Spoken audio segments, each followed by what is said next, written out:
Alright. I'm not remembering exactly where we left off.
It's a release to see you healthy and hail, Spanky. The latest news from Eorzea was most disturbing.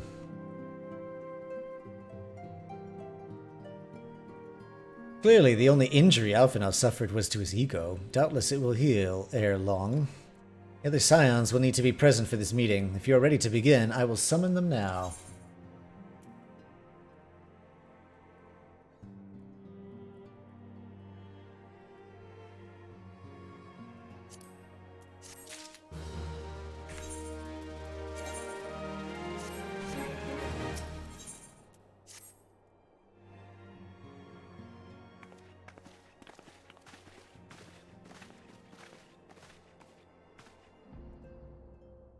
Thank you for responding to my call with such haste. Rest assured, I should not have summoned you were it not urgent. To business, then. I have received some most disturbing news from the Order of the Twin Adder. They have reason to believe that the Sylphs may have called forth their revered guardian, the Primal Ramuh. I'm sorry, may have? Then it is not certain. The Elder Seed Seer informs us the elementals themselves murmur of the Lord of Levin's return to the forest. The Sylphlands, however, display no signs of undue commotion. Forgive me, antecedent, but the fact need not contradict the elemental's testimony. Unlike his more bellicose compeers, Garuda and so on, Ramuh is reputed to act only in the defense of his children. I imagine he would soon make his presence known if he were foolish enough to directly endanger the Sylphs or their territory. The abruptness of this development concerns me. Were we not keeping a close watch on the Touched Ones and their movements? If preparations for summoning ritual were indeed underway, it would surely not have escaped your notice. Oh, it didn't. I was pretty sure it was going to happen, just not this soon. Beg your pardon, you foresaw this eventuality and did naught to prevent it? I told Papalaimo I suppose I could have reported things to Minfilia earlier. There honestly wasn't much we could do except wait and see. You know how the Sylphs feel about people poking around in their territory. They already summoned Ramuh once right after the calamity, but that was because the Garleans came tramping through the forest.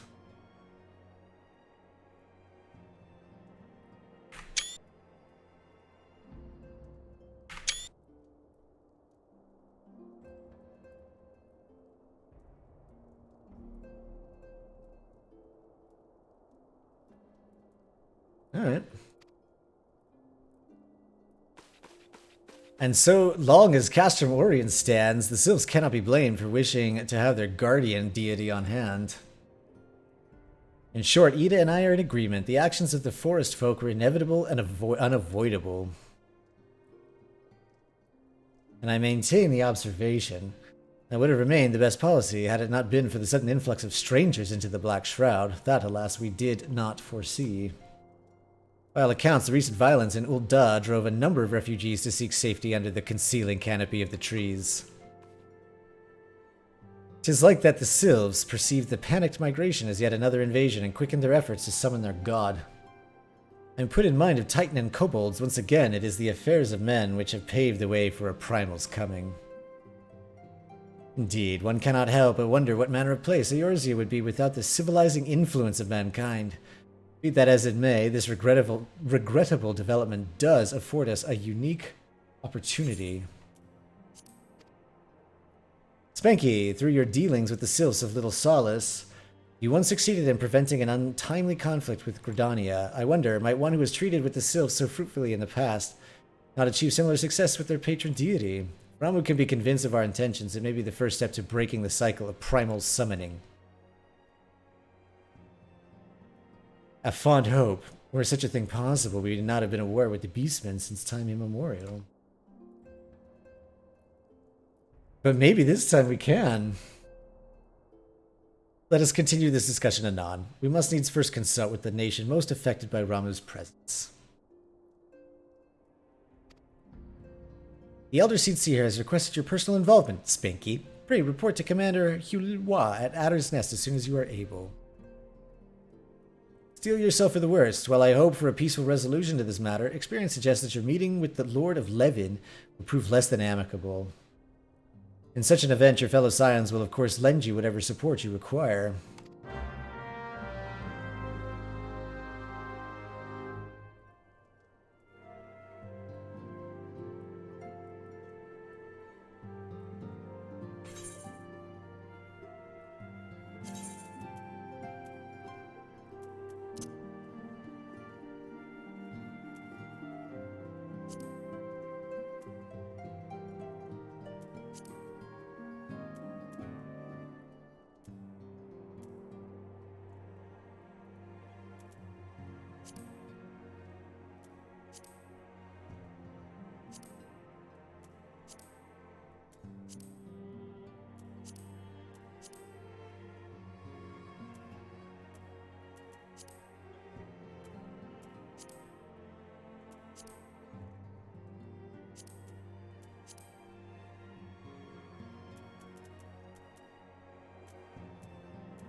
See if that helps.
Spanky of the Scions, your arrival has been most anticipated. The appearance of a primal is ever cause for alarm and unease. Though my men stand ready for any eventuality, I know of none more qualified than you to snuff out this threat. Indeed, I would have you do so without delay. The Elder Seedseer, however, would speak with you first. She is of the opinion that your diplomatic, rather than martial, skills may better serve our cause. I will leave further explanation to our learned leader. Pray make your way to Nofika's altar. The conjurer in attendance will admit you to the Lotus Stand.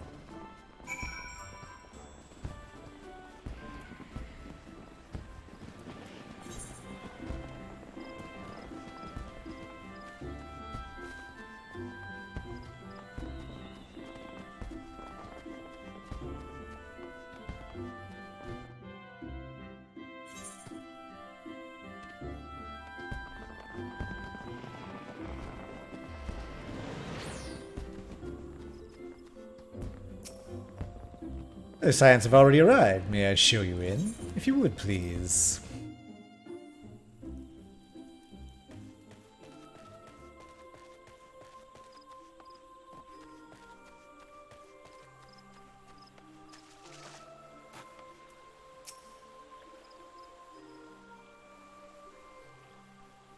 Scions of the Seventh Dawn, on behalf of the people of Gridania, I bid you welcome.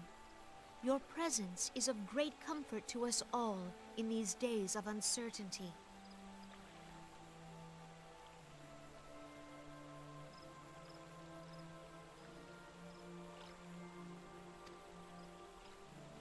I summoned you here to share tidings of a most urgent nature. But a short while ago, the great elemental spoke, and his voice was clarion in its intensity. Ramuh is returned unto the forest. Scarce had his words ceased to echo in mine ears. Hey, Size, how you doing? We were visited by an emissary from Little Solace.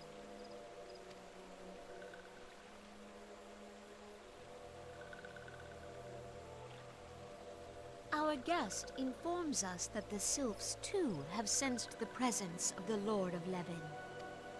Though his exact whereabouts remain unknown, we may safely assume that the primal was summoned within the heart of the Sylphlands. Unlike the other primals you have encountered, Lord Ramuh is no raging avatar of destruction. He is revered as much for his wisdom as his strength, serving as both arbiter and guardian to his children.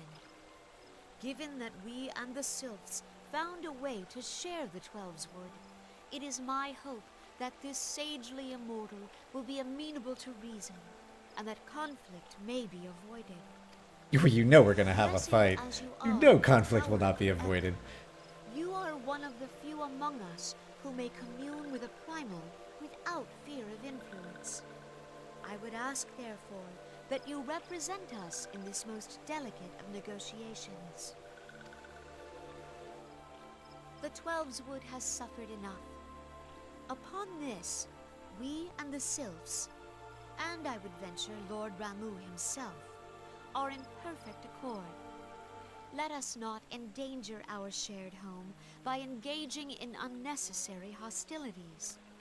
Dear friend, I beseech you, safeguard the peace which exists between our peoples. You good? Nice. Having a good day? Probably about lunchtime, I guess. I think for you, right? Thanks. I'm doing well, you know. It's been a very good week. It's been a busy week, and I'm excited that tomorrow's Friday. For Little Solace, then. A member of the Order of the Twin Adder awaits you there. He will advise you on how to find the Lord of Levin.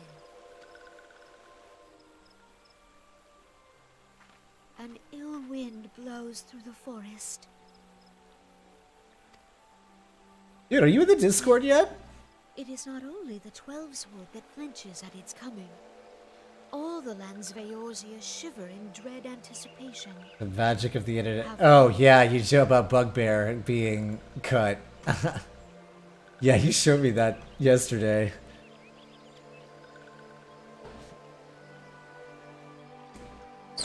How's your SBB going?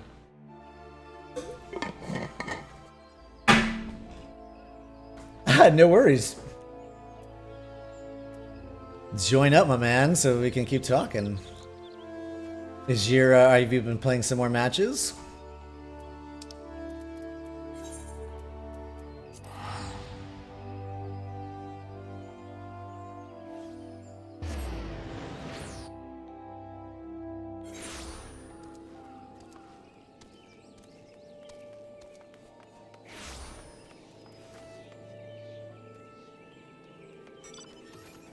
There we go. This way.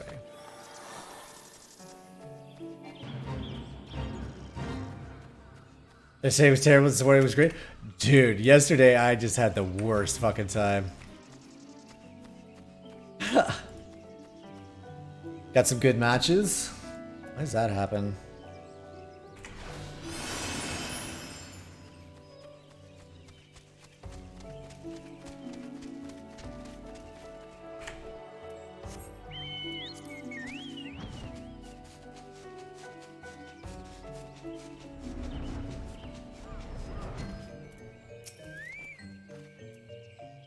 Spanky of the Scions, I was told to expect you. I understand you go to treat with the primal Ramuh himself, an unenviable task, but one for which I have no doubt you are well suited.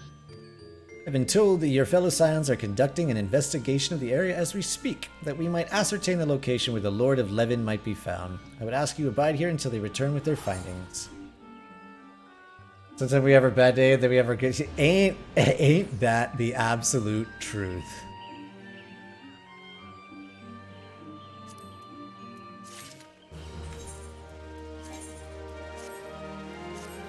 Ain't that the truth?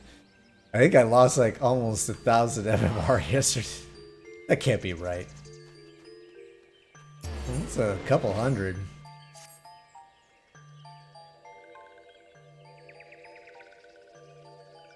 I was told a messenger would be sent as soon as your fellow scions finish their investigation. I do not imagine it will be much longer.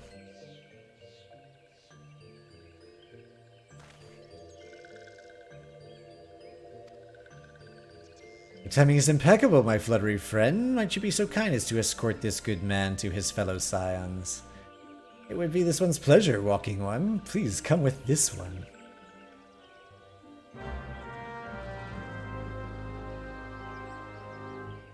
Alright, into the woods we go.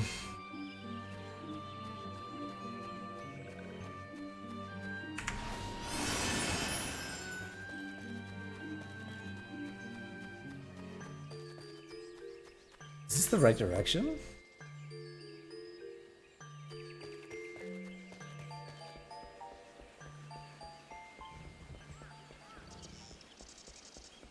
Well, how are you, what kind of... Are you finding any new fun interactions with the new cards or the updated cards? Or any good recommendations on builds that got you wins recently? Because I could sure use them, man.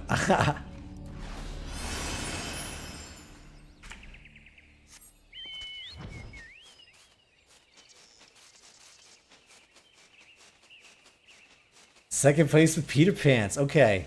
Alright, so tell me more about Peter Pants. Oh, and I need to read that article.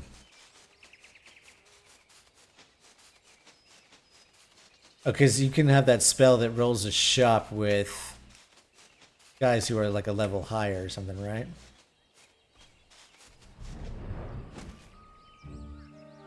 Axio. Wise ones have ventured deep within the Sylphlands. These ones must proceed carefully and keep an eye out for touched ones.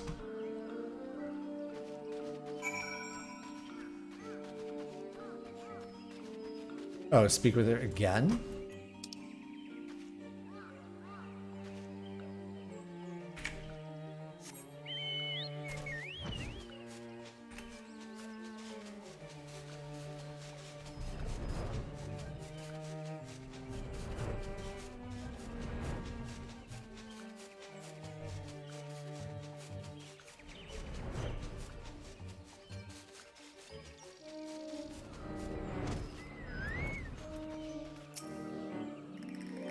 This one is most sorry, but this one can go no further. Draw too close to Lord Ramu, and this one may turn mean and nasty like the touched ones. And so this one must say farewell for now. Walking one will find wise ones not far from here. To the south, go in safety, walking one. You want Merlin's hat plus Crystal Ball for the infinite combat? Oh! Because it lets you just keep casting the... Remind me what Merlin's hat does again?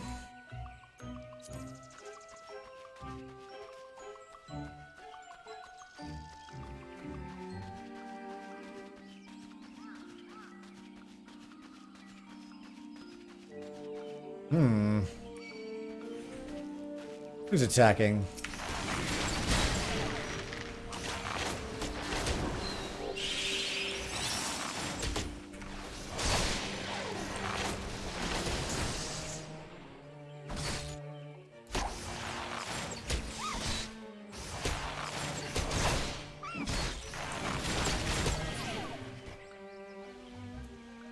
That was clumsier than it needed to be.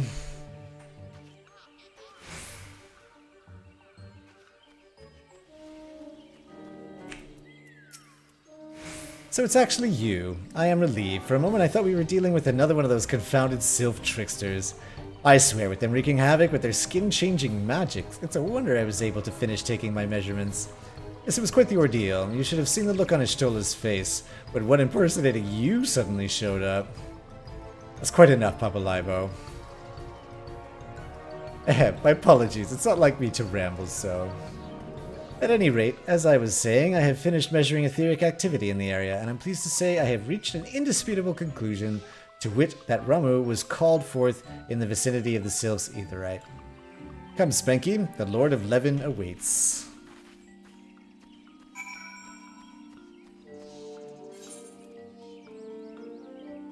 Where are we headed? Oh, not too far. Merlin's hat spells cost 2 less. Oh. Oh, and then you can just keep doing the recycling the free spells.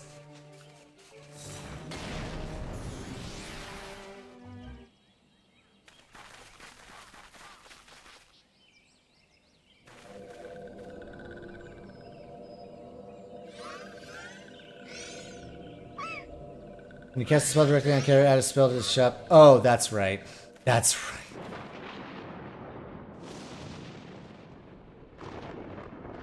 Nora betrays thee, servant of hiding.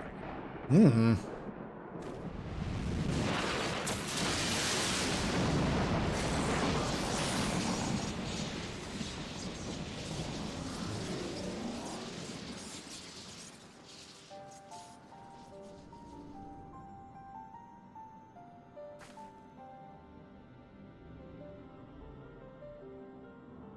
Thou art the bringer of light, bane of Ifrit, Titan, Garuda, and Leviathan. I am Ramu, guardian of the children of the forest. Thou tramplest upon sacred soil, bringer of light. By what right doth man intrude in this sanctuary of the sylphs? 'Cause I live here. Danians proffer peace? Their words are born of delusion, thine offer an insult. Thou speakest of harmony, yet carest not for my children's desires. They did but wish to dwell beneath these boughs in solitude. Yet even that was too much to ask of man. Thus did they turn to me for succor. The sentence I pronounce upon thy kind is just. Uh-oh. Redanian or Garlean, it matters not. The good intent of one excuseth not the misdeeds of the other. Thy conflicts have brought naught but anguish and misery unto the forest. All blame doth lie with the darkness that resideth in the breast of man. Whence sprung this calamitous seed? In the beginning no such duality existed. Were light and dark given form when man was born? It would explain much. Not least why strife and sorrow follow ever in thy wake. Thou canst not deny the urgings of thine own nature. Oh. Knowing that thy mere presence here portendeth tragedy, wilt thou persist in this pretense of peacemaking? Spellweaver and wizards familiar on the board. Okay, got it. Post the pictures in Discord, man. Are you in Discord yet?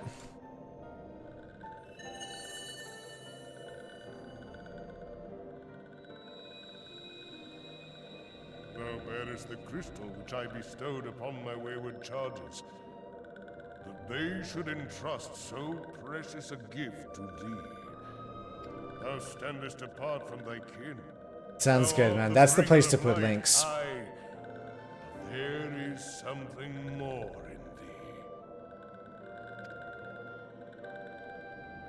Plus, then you can the conversation there is sort of going all the time about Storybook Brawl as well.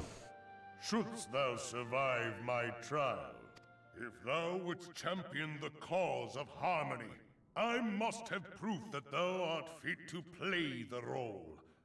Wither mine ire, and prove to me thereby that thou hast strength enough to stay the darkness which threateneth to consume. Yet if thou shouldst be found wanting, know that all men shall perish in the storm of my judgment.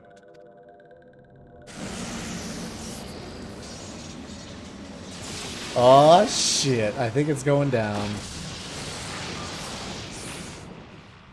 Oh, I guess not. Come to me, bringer of light. I shall await thee on the field of battle. The Spellweaver is the one that gets buffed whenever you cast a spell, right? And so is the wizard's familiar. It is rare indeed to find you so far from a tome.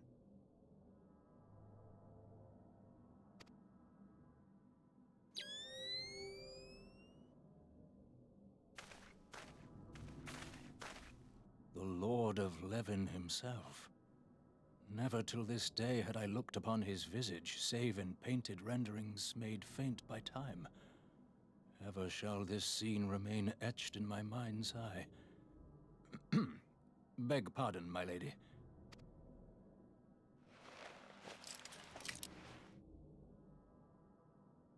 I must beg thine aid on a point of research. If thou art resolved to face Lord Ramu, I would ask thy leave to observe the event.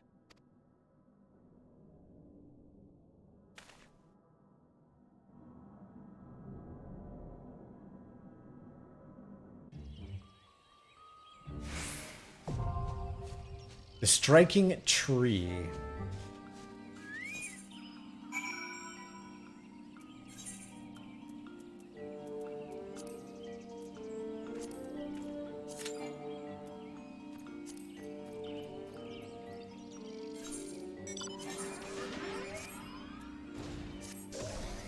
Alright, we are queued up.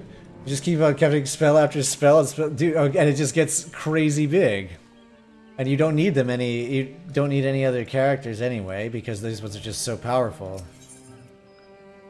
But we're already in this one. Okay, that's pretty sweet.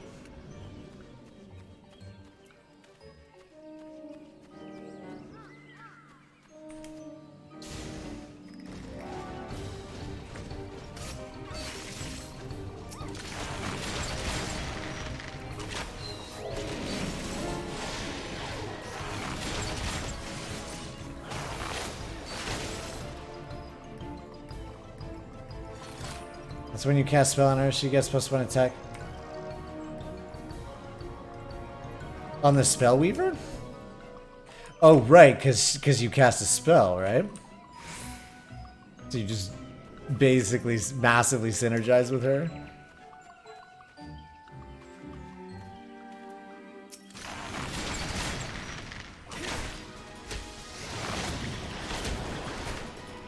Oh shit, this thing is really strong.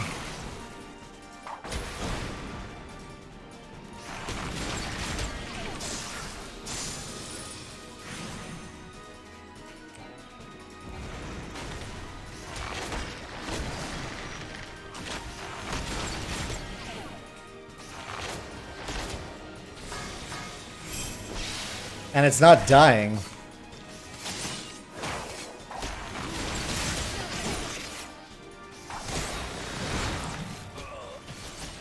Ooh.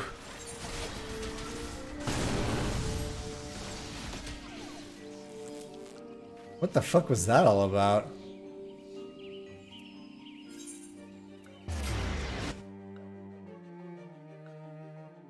Buffing 2 birds with 1 stone. And the press your business. Dude, I love that.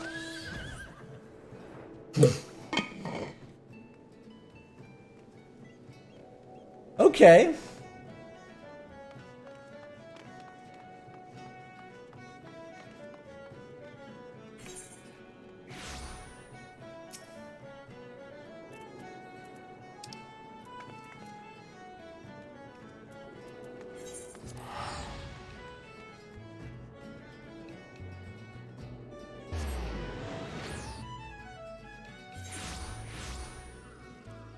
I don't know why we couldn't kill that thing.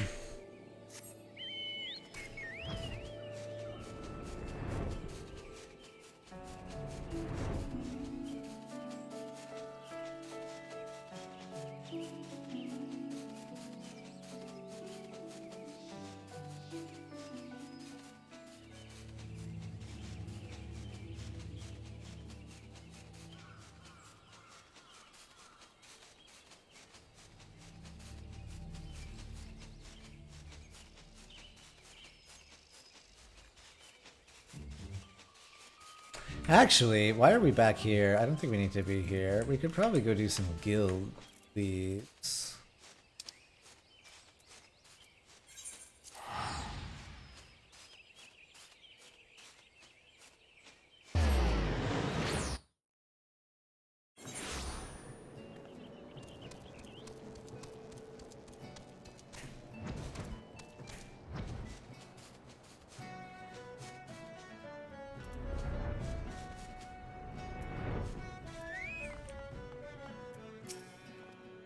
I'm Storm Sergeant First Class, Eugene Rivers, charged with the issuing of Grand Company leave quests.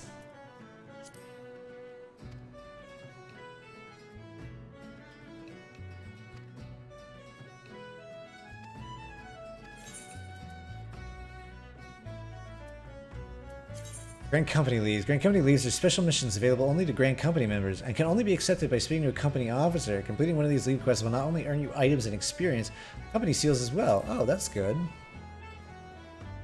Is this game free to play? It is free to start. There's a free trial of it, and then I think you get it for free for like 30 days. I haven't paid. I think I paid like $20 for the game eventually. And at some point there's a subscription which I have to look into.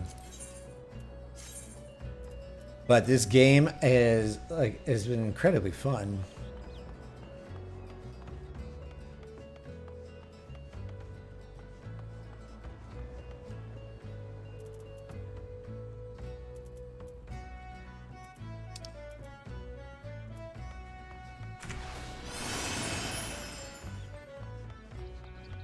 Mostly, so the deal is that there are 3 expansions already out, and another one is coming in November.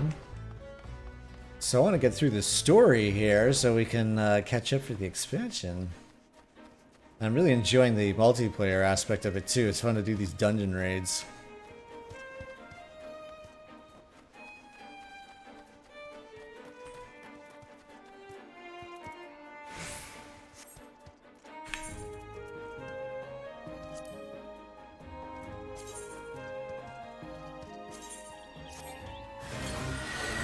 Whew.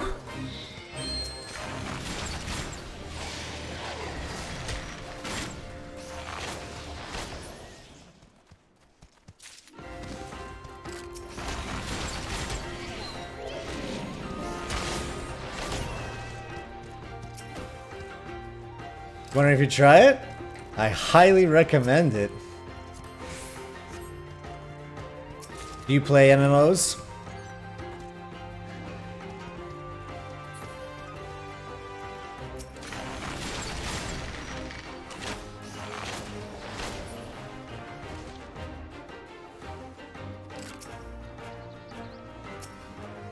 You played WoW back in the day?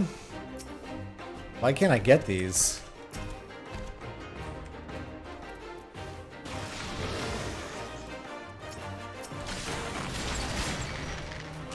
How did you like World of Warcraft? I actually have never played World of Warcraft.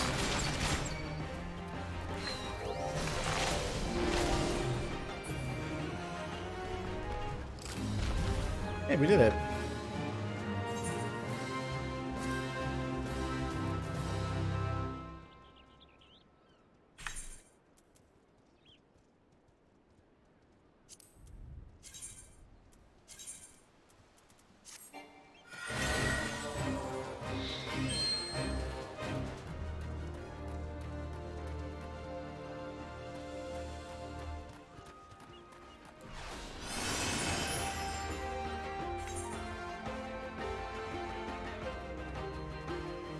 You played religiously and started from the beginning? No kidding.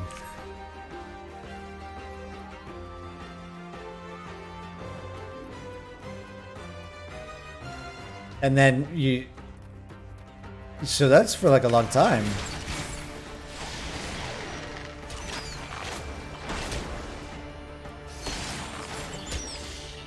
You start just things... Life changed?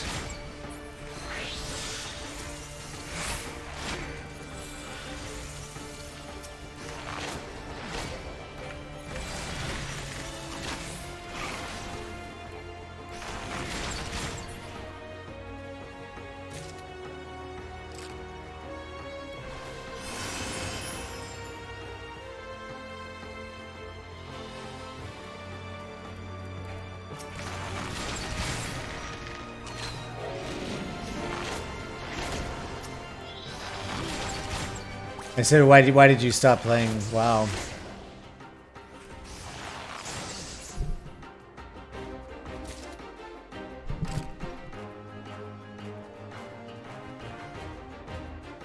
Let me know if the audio is hard to hear for any reason too.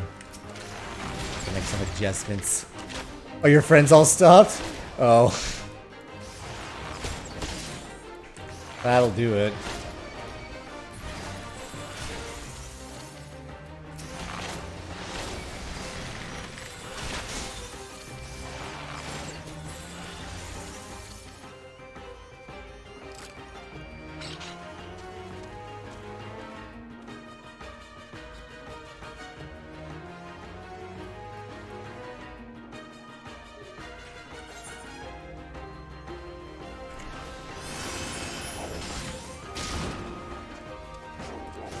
This is the first MMO that I've played.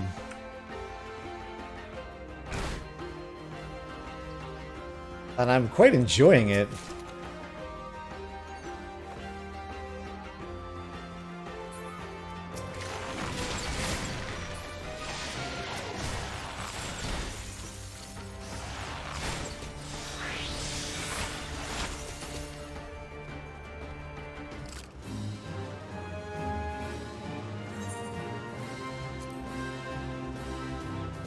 It's that good, yeah. I super... Have you played other Final Fantasy games?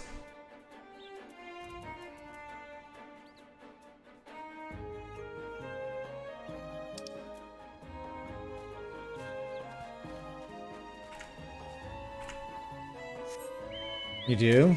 Which ones are your favorites?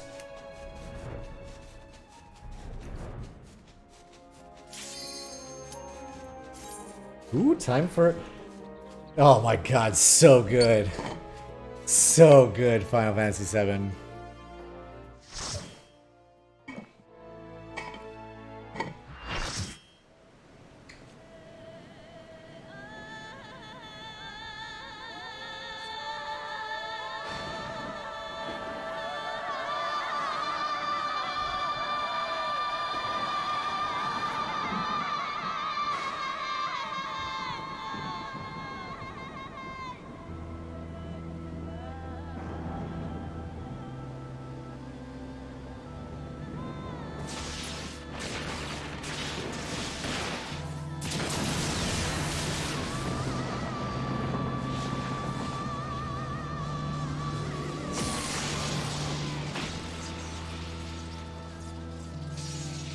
Sorry for the missed frames here.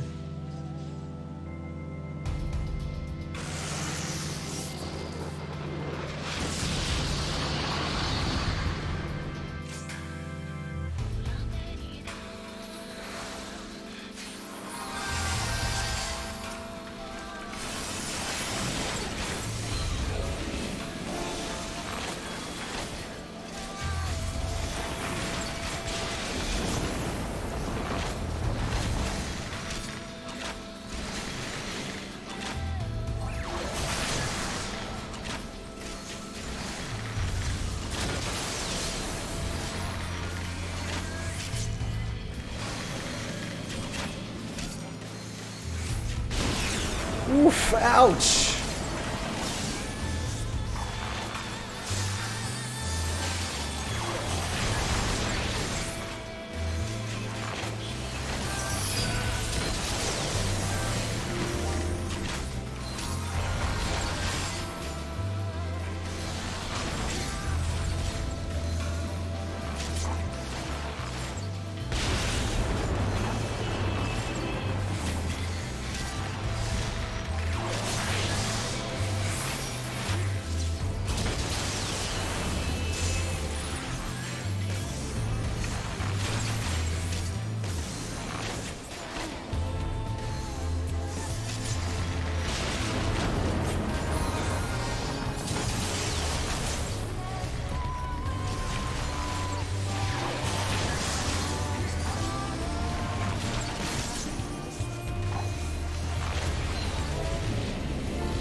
Oh no!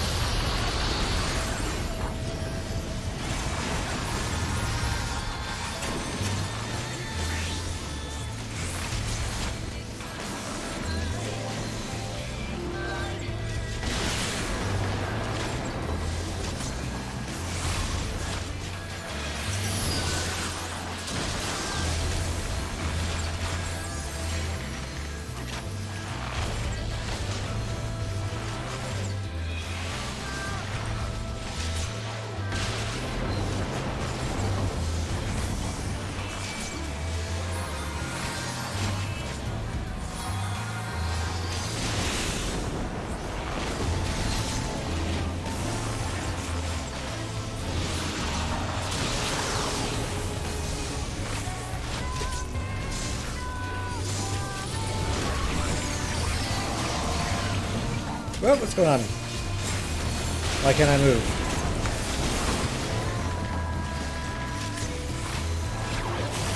Downloading a free trial now? Nice! Nice. And we can party up.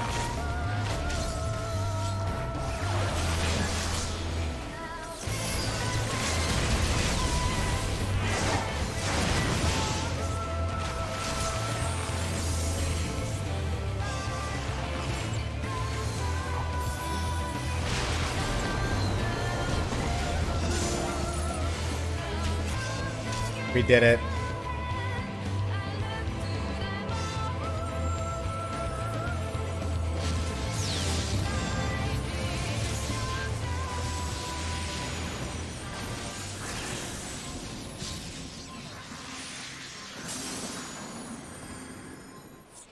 Gotcha.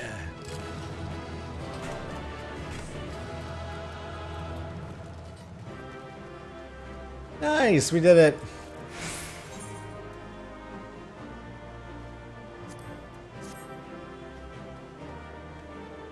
No loot?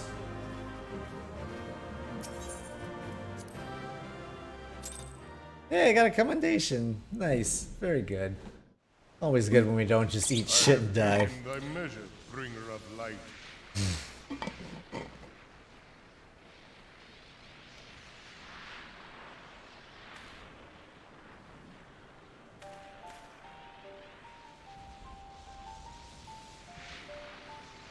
And I judge thee a worthy champion. The task of excising the sin that hath taken root in man's heart is thine. Shrink not from employing thy strength in service to the forest and the wider realm beyond. Like hungering shadows do the enemies of harmony gather, and meekness will but feed them. If man is to be delivered from the dark, it shall be by thy guiding light alone. Oh. Stray not from the path, for if thou dost, thy people shall be truly lost. That's a lot of pressure to be solely responsible for my people. For all people. Thou hast slain the Lord of Levin. A regrettable act, but a necessary one.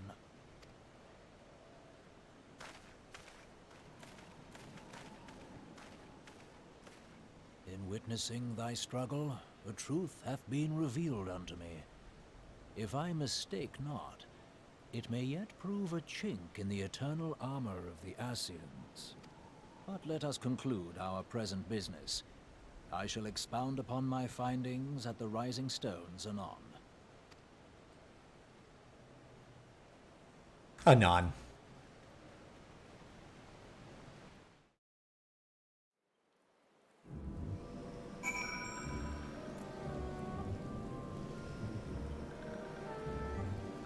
All right.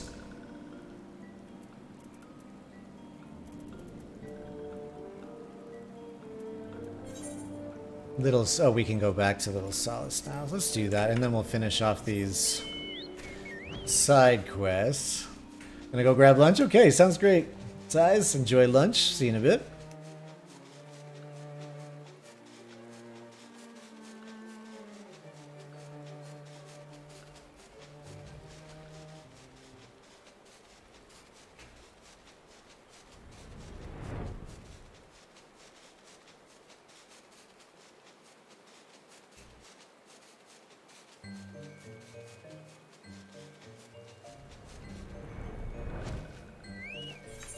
Oops. Spanky, you have returned. Dare I ask how Ramu received your visit? Well, he received something. He challenged you to a test of arms? As well then that you have some experience in such matters. The peoples of both Gridania and Little Solace will be relieved to hear that the Lord of Levin has accepted you as the Forest Champion of Peace. You have performed a monumental duty this day, Spanky. The Elder Seed Seer must be informed of your deeds at once.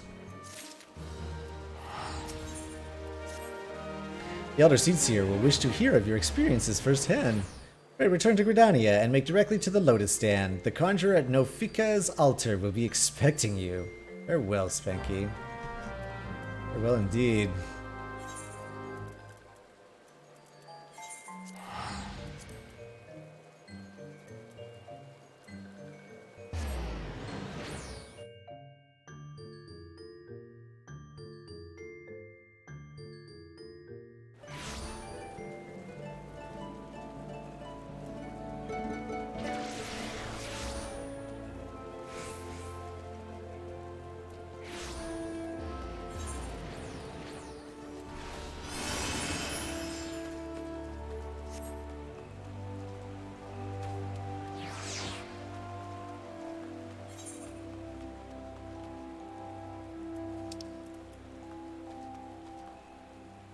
Oh, right, we have to go this way.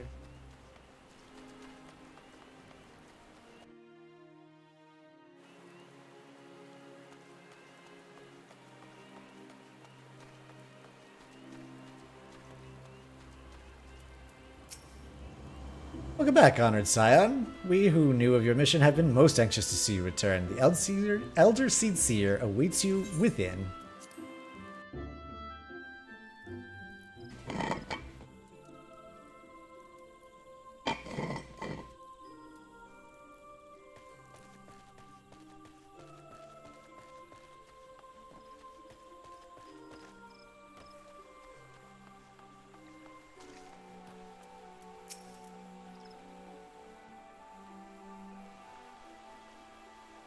You are returned to us, dear friend, and none the worse for bearing the heavy burden which I did press upon you.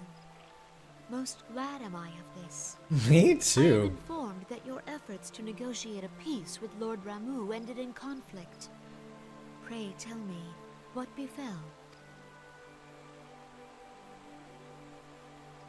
Who killed him? Ramu made trial of you? I fear there is truth to his claim. It is the darkness within us that attracts the darkness without.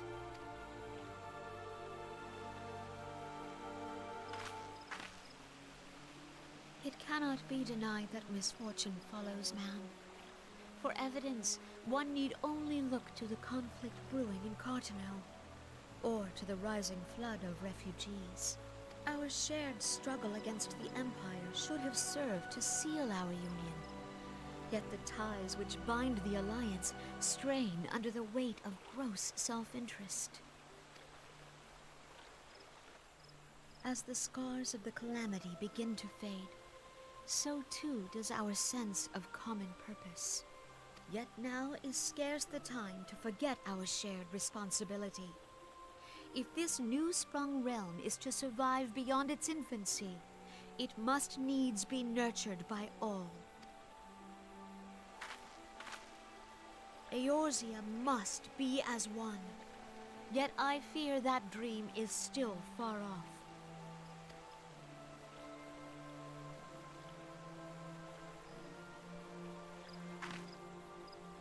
On behalf of the people of Gridania and the elementals both, I thank you for all that you and your fellow scions have done. Full oft have I been compelled to look to you for aid of late, and offered all too little in return. As leader of this nation, I shall endeavor to prove a more worthy ally to your cause henceforth.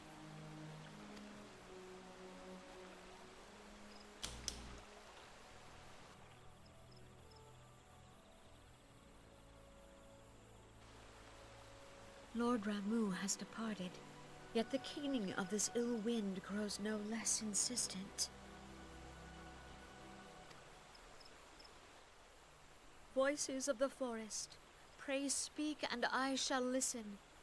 What unseen evil begets this unease in my heart?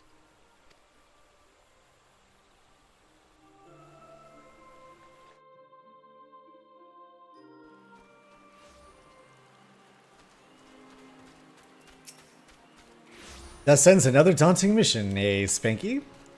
I'd hoped Lord Ramu could be persuaded with words alone, but nonetheless I can only admire the adroitness with which he responded to the primal's sudden challenge. And it seems that Urianger too was pleased with the outcome. What say you, Spanky? Shall we gather back at the Rising Stones and ponder the lessons of the day? Yes, let's ponder. First...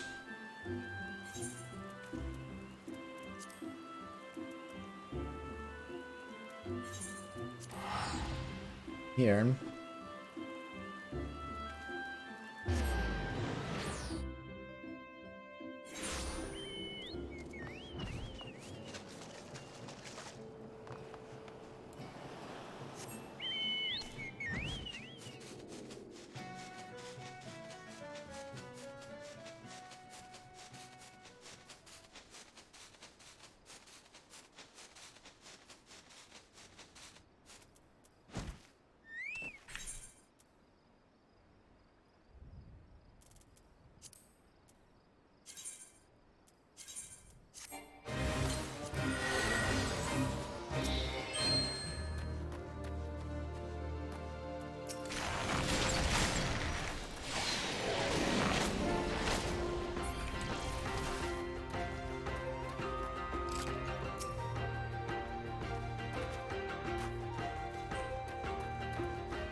Creeps from work.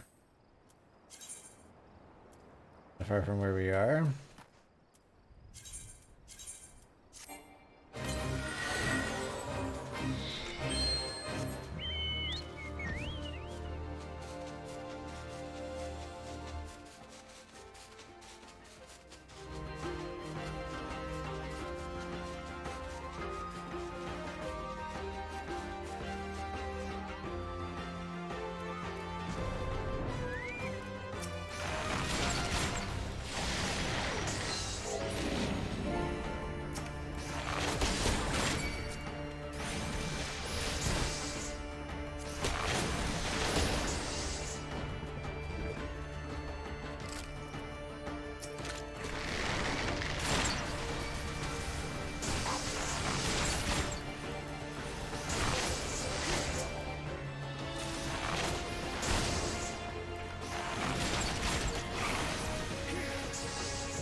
Sergeant, First Class Eugene Rivers, church with Grand Company Leave Quest. That's right.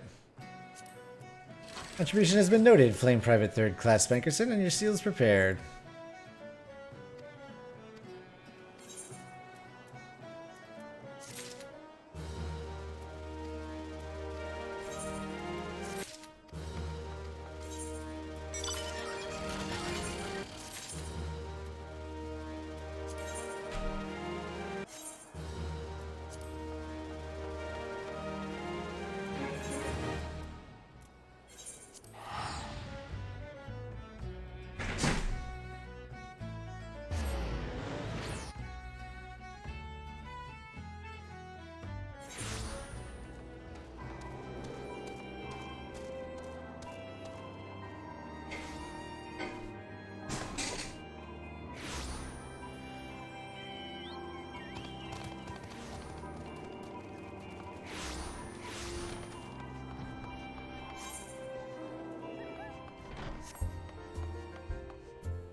Welcome back, Spanky. Word of your momentous encounter with Lord Ramu precedes you. I would fain share news of my own, but Eorzea discoveries must take precedence.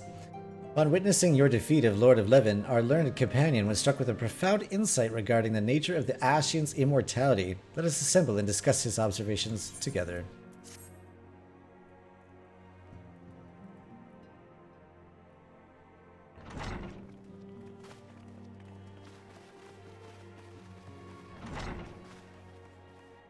If everyone is ready, let us begin. Eorzea, the floor is yours.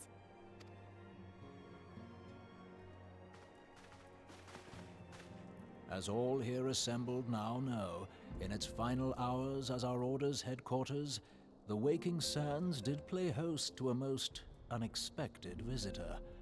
I speak of the Ascian clad in white, Elidibus. Unwelcome though his presence was, his words that day did serve to confirm a truth long suspected, that the Ascians are eternal beings, to whom physical destruction is as a temporary inconvenience.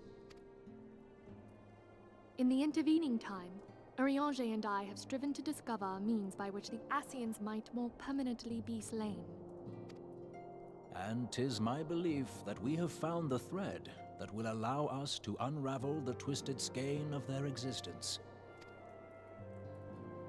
In the moments prior to Leviathan's most recent manifestation, the Sahagin elder who summoned him was observed to undergo some manner of ascension. The etheric readings taken by Y'shtola at the time of this transfiguration have proven most enlightening. The disruption to the flow of ether was sudden and dramatic. So tangible was the agitation, I scarce had need of my goggles.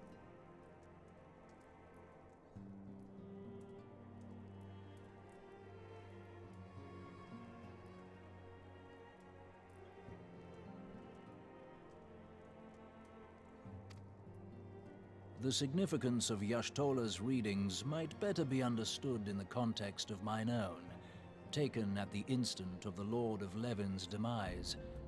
Unlike the Primal, the Sahagin was not subject to etheric dissipation.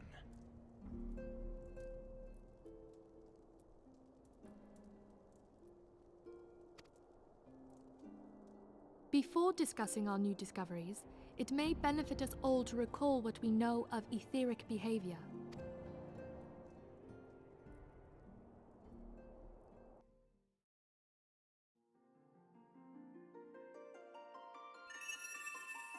Let us begin at what some might call the end. When we who dwell in the material realm die, our spirits dissolve into the flow of ether and are returned to the ethereal realm. Okay. In turn, The restless energy which suffuses that plane streams back into our world, giving rise to new life.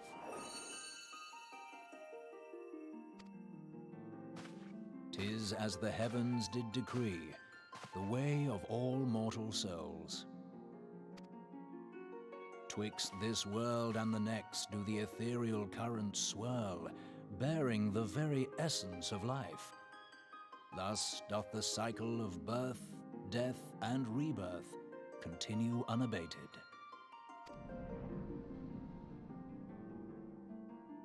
Primals behave somewhat differently. In order to manifest and then maintain a physical presence in this realm, they must consume vast quantities of ether, most often in the form of crystals. Though they may seem to live, their flesh is but ether given shape.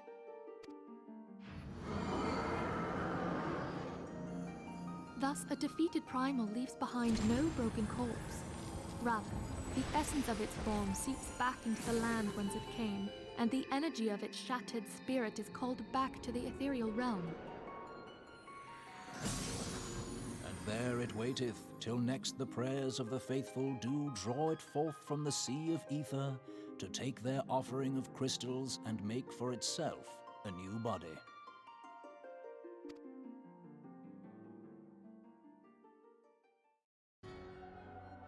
Which brings us on to the third group, the so-called immortals.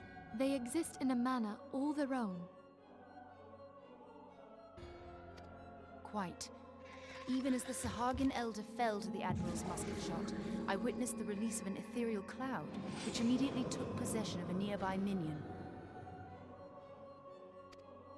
"A soul that dissipateth not upon the death of the flesh."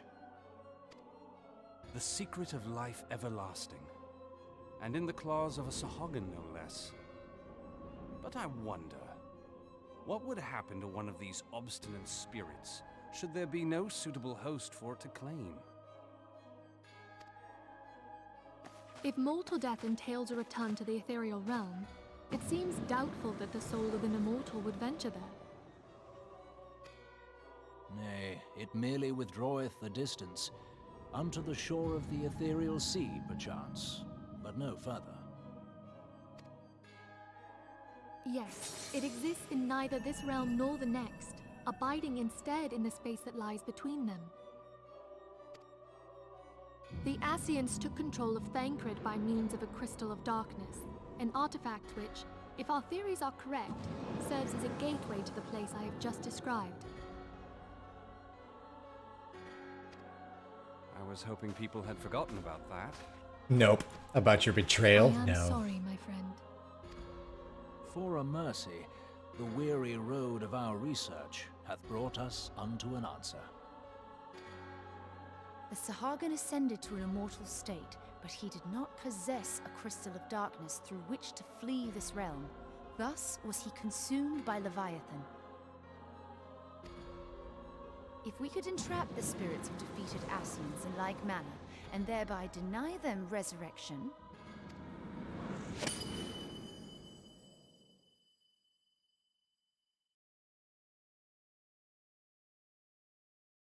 Dead. Therein lieth the path to victory. Thou art most perceptive, my lady. Only when we have trapped the bodiless soul within an ethereal prison can we hope to defeat its unnatural constancy. Thus might even an eternal paragon be consigned to oblivion. These feats are, of course, far easier said than done. At present, we lack a viable means to entrap and extinguish an Ascian soul. Yet, I believe it to be possible. The pieces of the puzzle lie before us. We have but to put them together.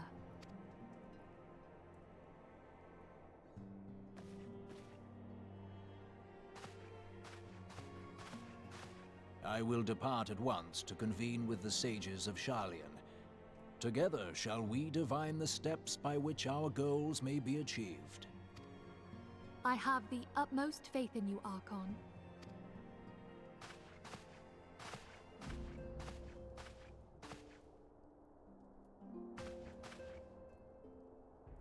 Beg pardon, antecedent, but I would raise one final matter. Even now, a Sharlayan survey party seeketh to ascertain the fate of the students of Baldessian. Their findings shall soon be known to us. Though you harbor feelings of dread, I bid you surrender not to sorrow, but abide instead in hopeful prayer. I think they're all dead. I shall, Archon. Thank you.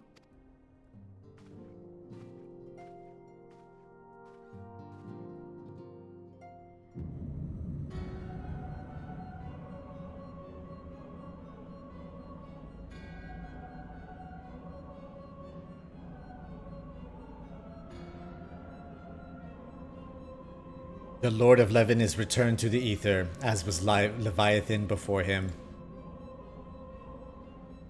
Ramuh's acquiescence was most intriguing. Inferno, Vortex, Crag, Whirl, and Levin all have now been humbled by the Bringer of Light. The limitless potential of man, Heidelin's servant, grows mightier by the day. Elidibus, yet he prospers at great cost to his mistress, whose strength is all too finite. 7 times have the masses survived the rejoining, but their souls are grown weak and wan.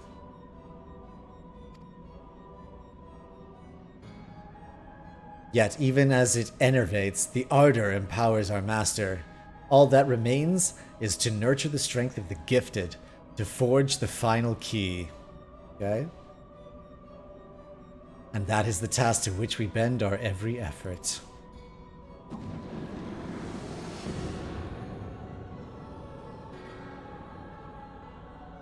Divine seeds were ever wont to quicken in Eorzea's fertile soil. We need only lead men to the field, and by their eager hands shall a new deity arise. That which was shattered shall be made anew, and the one true God shall come again.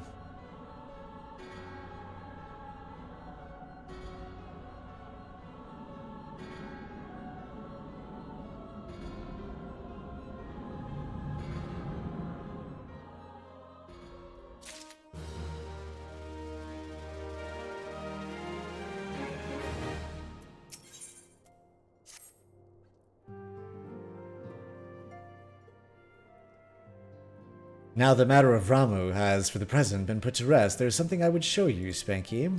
My boobs. It's a letter of thanks signed by the leaders of the Eorzean Alliance, acknowledging the Scion's tireless service to the realm. It mentions, in particular, the names of all the defeated primals, Ifrit, Titan, Garuda, Good King Mogul Mog the 12th, Leviathan, and now Ramuh. Needless to say, there is only one among our number who would face them all. And though these words of gratitude were addressed to our order as a whole, I feel they were meant for you above all others. I too must offer my heartfelt thanks for all you have done. In the course of your duties, you have never once failed to answer my call to arms. You are a true hero, Spanky, and Eorzea is that much safer for your presence. You're welcome. Pray, do not misunderstand me. I said safer, not safe. I know only too well that we can ill afford to lower our guard. The Ashians may be relied upon to sow chaos in this realm until such time as they are forced to stop. Why, even without their encouragement, you may be assured that a man would foment strife on his own. And that is to say nothing of the beast tribes. Unless we learn to live in harmony, the primals, too, will return to plague us again and again and again. Yet, despite all of this, your deeds serve to inspire the people, to give them hope for a better tomorrow, and there is no greater gift. That we have the courage to strive for what might otherwise seem an impossible peace, we owe in no small part to the dangers you have faced on our behalf, and the people you have won over to our cause in so doing. Our list of enemies has been ever long, but think of the allies with whom we are now blessed.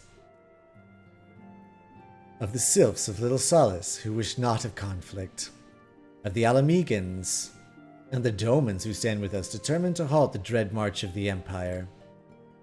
And then there are the many unsung individuals who have gathered here in Revenant's Toll, honest men and women who seek to employ their skills for the good of all.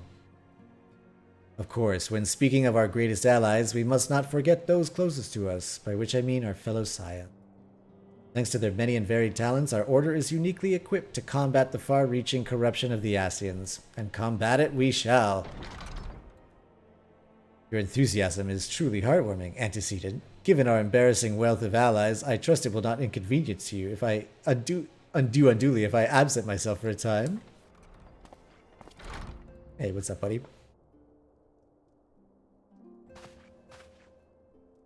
Alphanon, I take it the troubles in Uldano no longer require your attention? There are yet some rumblings of discontent, but the air of simmering violence is largely dissipated. 'Tis to report such that I stand before you now. That, and to speak with you concerning the new organization we discussed. I have a message for you from Ahem. You recall the refugee girl? The one whose parents were missing? They were found unharmed. She wishes me to pass her thanks on to you. Oh, that's sweet. Well, Alphanod, am I to understand you made an effort to remember the poor girl's name? I look forward to reading all about her in your report. I do hope you left nothing out.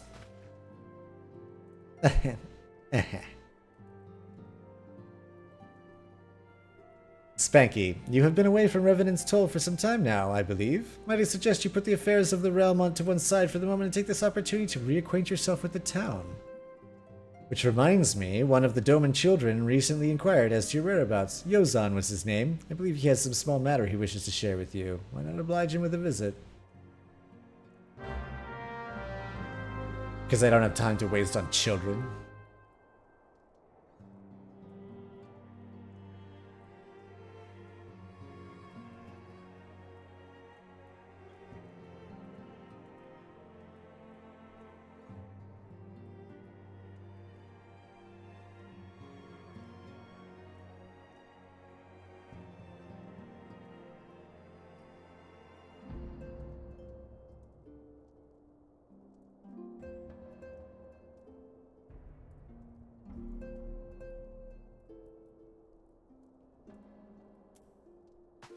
Okay.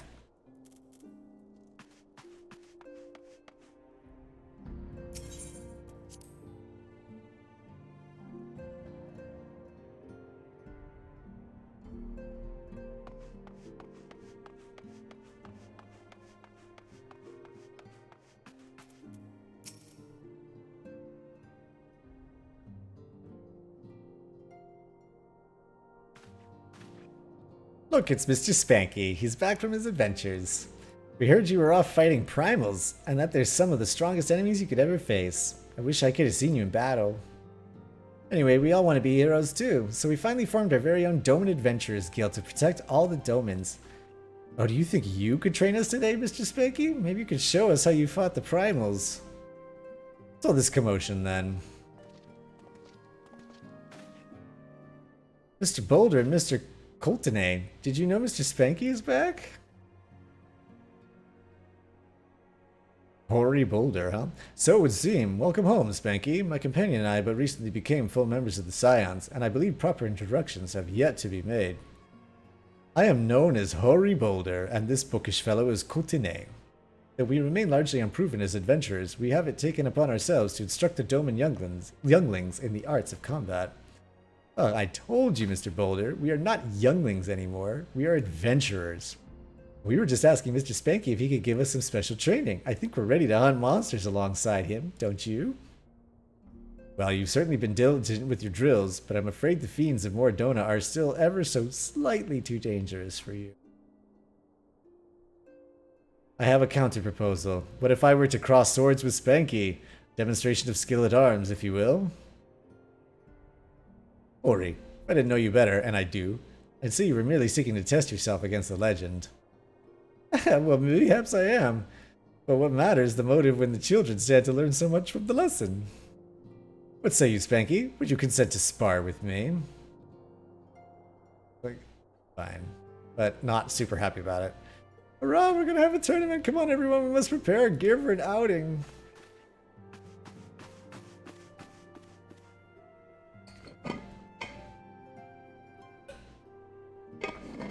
Do try not to disappoint them, Have faith, Coltonate.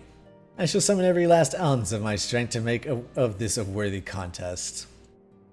The fiends to the east of town should prove suitable for our purpose. I very much look forward to our bout.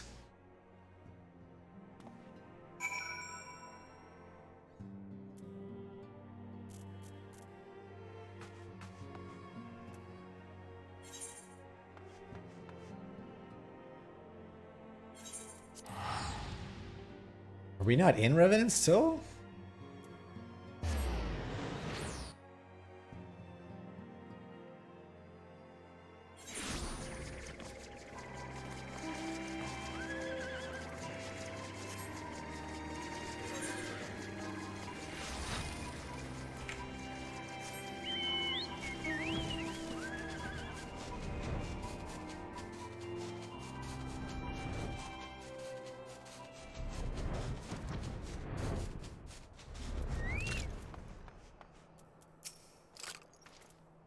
It was good of you to agree to this, Spanky. I trust you are ready to begin. Yes.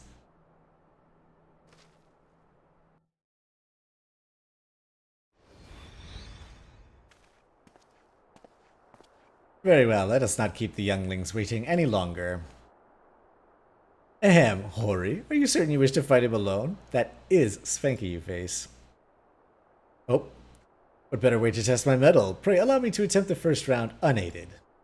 After all, 'twas this hero's legend that led me to join the Scions to begin with. Without Spanky to inspire my efforts, I would not be half the warrior I am today. Your point is well made, but remember, this is for the children's sake as well as your own. Should it appear the contest will end too swiftly, I shall add my spells to your blade work. Hello, you haven't begun yet, have you?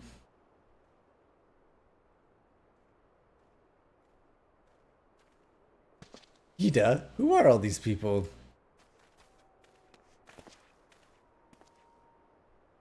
When I heard about your sparring match, I told everyone I could find. Thought you could use a crowd to cheer you on. Yes, and there are still more to come. When I mentioned Spanky's name, the reaction was quite enthusiastic. Why, my own popularity seems but a sickly shade in comparison. You'd best claim victory, Bringer of Light. Your burgeoning reputation is at stake. Well, our teacher won't be beaten so easily. He's a master swordsman. You could win, Mr. Boulder.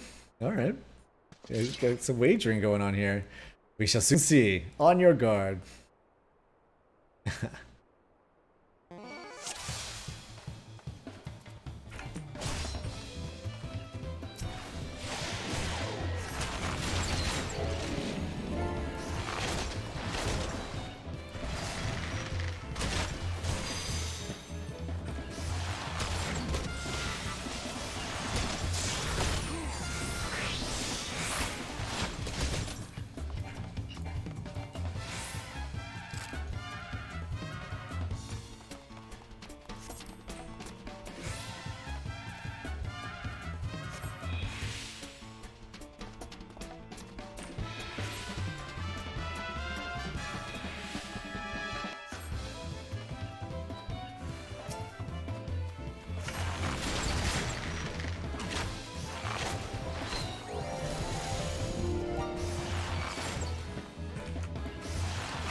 You have bested me. I yield. Gasp. Incredible, we beat them both at the same time. We knew you couldn't lose, Spanky. None can defeat the Guardian of Eorzea. Now I see why they send you to deal with the primals. I've much work to do if I'm ever to attempt the same.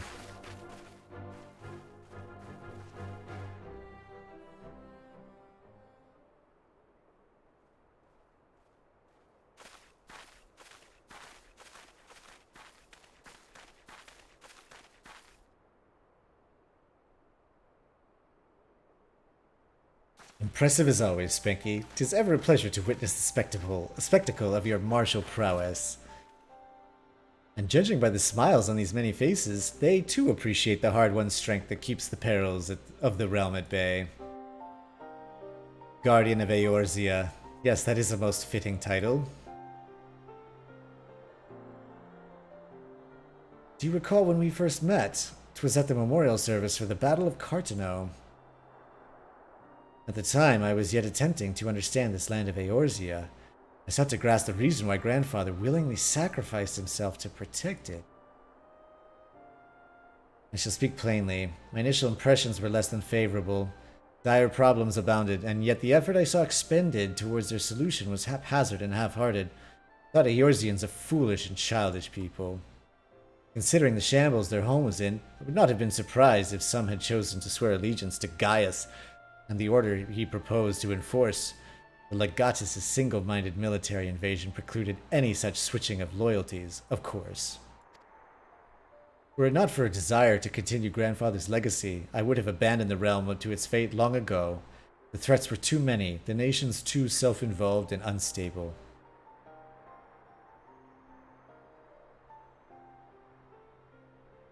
"'Twas you who convinced me the salvation of Eorzea was possible. Ah. 'Twas you who taught me, through countless acts of bravery, that what my grandsire sought to preserve was not the land nor its history, nor any single nation. It was the people, these wonderful, oft infuriating, stubborn people that suffer blow after terrible blow, only to drag themselves back to their feet to face another day. Though he never put such feelings into words, I believe grandfather's admiration for this inextinguishable courage grew into a fervent wish, a wish to aid Eorzea and its inhabitants in charting a course for the future. Wish that has now become my own. I too will endeavor to take up the mantle of Guardian of Eorzea and champion these people who toil towards a better world. Our cause, however, is not a simple one. The troubles that plague us are of a scale that cannot be solved by the scions of the Seventh Dawn alone. No, what is needed is to tackle the root of the primal threat and effectively counter the schemes of the Ascians. It is a new, expanded organization that operates beyond the limitations of nations and borders. If you would aid me in building such an organization, then pray let us continue this discussion back within the walls of the Rising Stones.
Thank you for coming, Spanky. The world shifts and alters, and we, my friend, must ever be one step ahead of the chaos. What I propose is the formation of a new organization, a group that shall pave the way for a truly united Eorzea.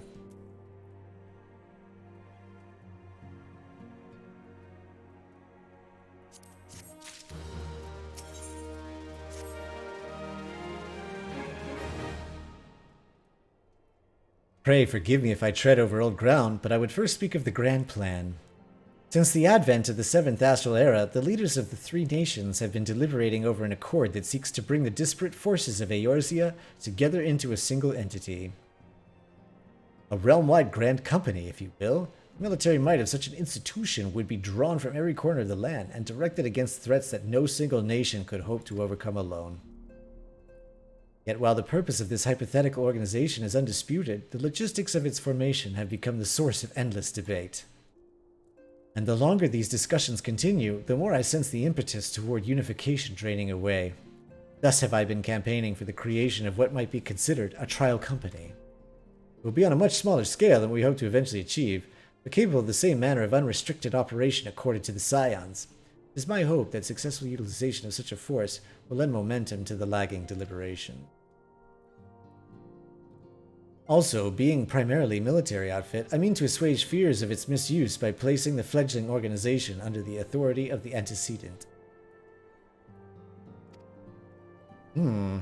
Scions work tirelessly to protect Eorzea and its people. But as you have yourself witnessed with the refugee revolt, there are limitations to what we can achieve. With this new company under the Scion's command, however, we will be capable of responding to a wider range of difficulties without straining our resources or overtaxing your formidable talents. The goals of my proposed organization and those of the Scions are ultimately identical, a point conceded by all concerned.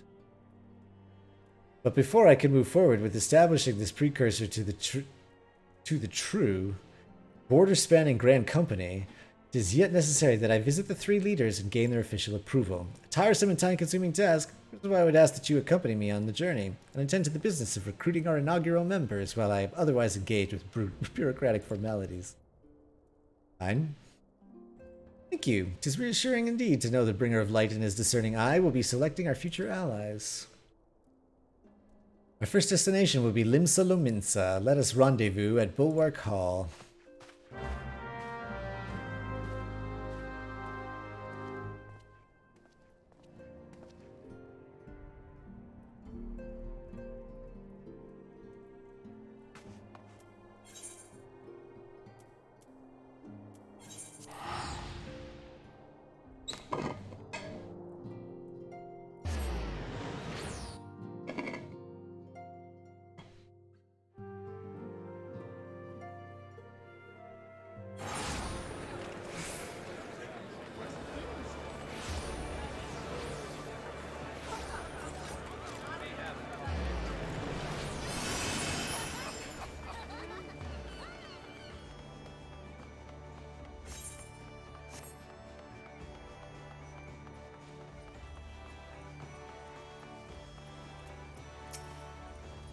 There you are. I'm ready to ascend to the bridge and speak with Admiral Lofishwin. While the Admiral and I are finalizing permissory boundaries and signing parchments, we'll have you begin the recruitment process in earnest. I have, of course, endeavored to spread the word of our organization through various channels, but I believe a personal approach will reach many who may otherwise remain ignorant of the opportunity. As for potential members, it is of no matter should they already be pledged to another institution, only they are willing to lend their strength when the situation demands it. And you needn't range into the countryside. The upper decks alone are populated with sufficient candidates to suit our purpose. Once you are satisfied with your recruiting efforts, maybe at the airship ticket counter that we might prepare for the next leg of our journey.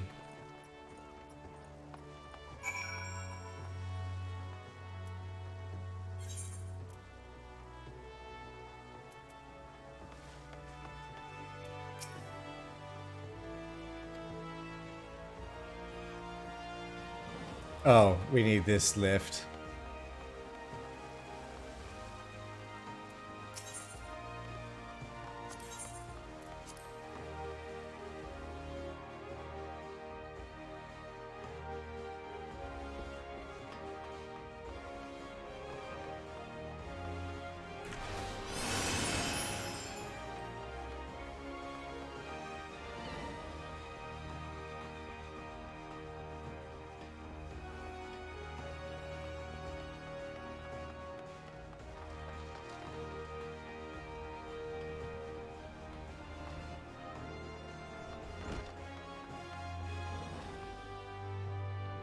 Ooh, fancy.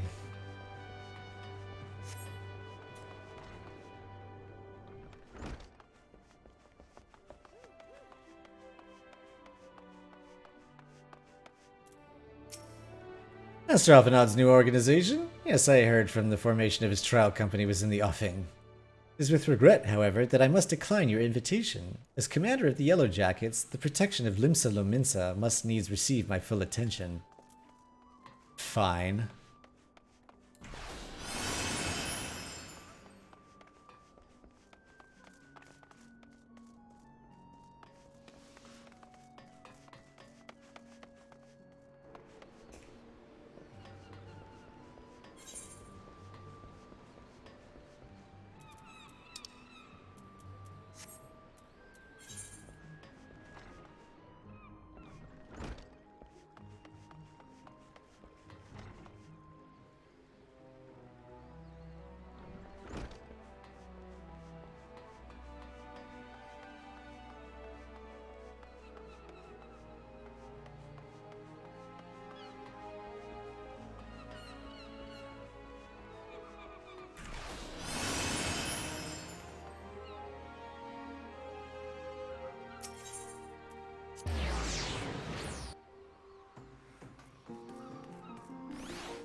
Hey, who in the bloody hells do you think you're talking to, Drylander?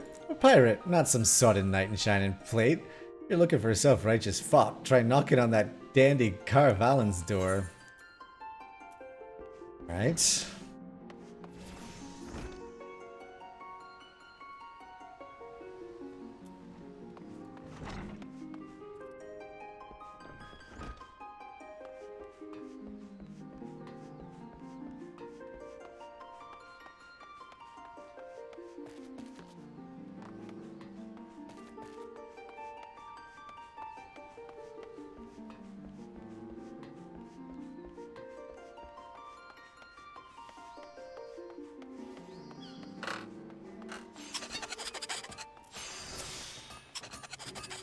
A precursor to a united Eorzean Grand Company? Well, I do admire the scope of your ambition. My responsibilities here at Naldik and Vimeli's keep me close to the forge. Not had time to be traipsing hither and yon across the realm. Should you require my skills in armor, however, I might be willing to accept some special commissions.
Well, if it ain't Spanky, I'd not forget a venturer brave enough or daft enough to seek the shortcut into Titan's bedshaver. You remember old Real, don't you? Formerly old the company heroes? 3 whistles at Bronze Lake? Aye, if it ain't often I drag me arse out to Limsa for a drink, but I'm quite glad I did. How fare you these days? You're looking to put together a new crew? Top tier work? Sounds like a right lark, it does. Alrighty lad, count me in. The heroes may have gone their separate ways, but I ain't ready to climb into me grave just yet. Hey, we got a dude.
An organization with the freedom to operate with territorial impunity? I must say, your proposal intrigues me. But the Krakens well know that there is a time to act and a time to watch, and I'm afraid this trial company of yours falls in the latter category.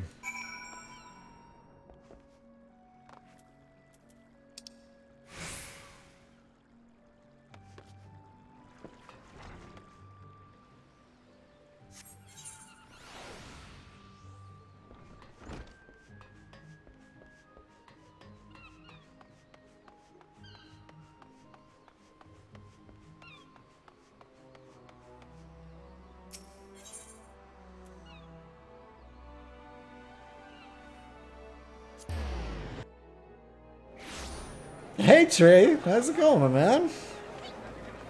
Thank you, sir.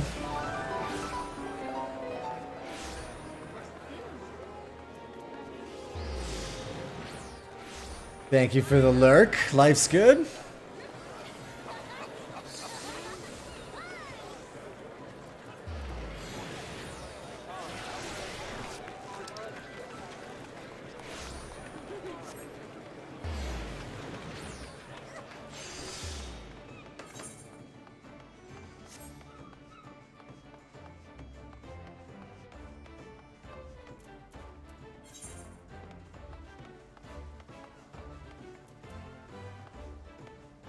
Is this where we go?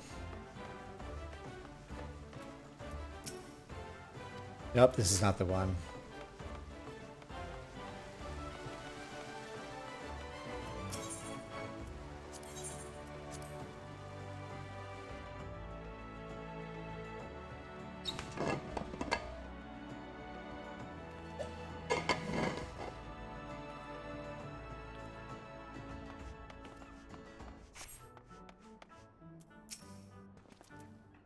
Spanky, your recruiting went well, I trust. I'm curious as to how my proposal was received by the rough and ready folk of Limsa Lominsa. Not well.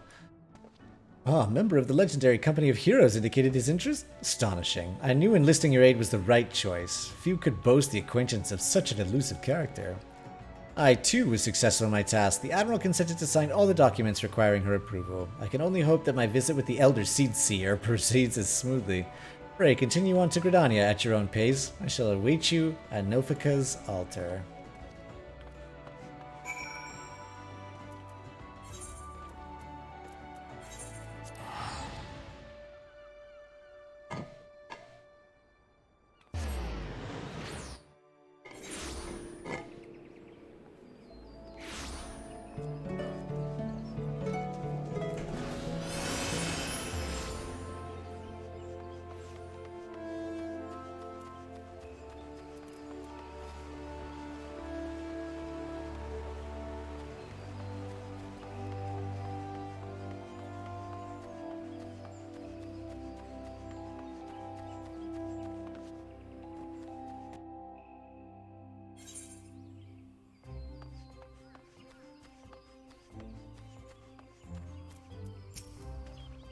My audience with the Elder Seed Seer is due to commence momentarily. I would be grateful if you would once more see to the task of recruitment here in Gridania.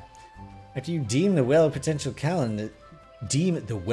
candidates has run dry, let us rendezvous at the airship ticket counter as before. Very well.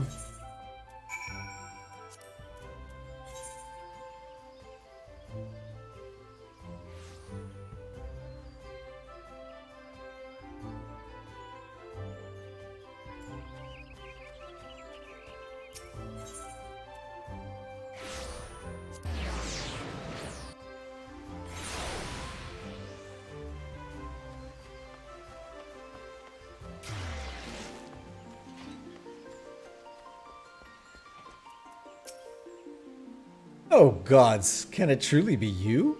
What fickle fortune must the first face I see upon my release be yours? Can it be that you don't remember me? It is I, Laurentius, the man whose crimes you exposed. I was a whaler and a regular patron at Buscaron, so yeah. Well, of course you do. I was beginning to wonder if Gaul had changed me more than I realized. Now that I have any particular wish to be recognized after my shameful conduct.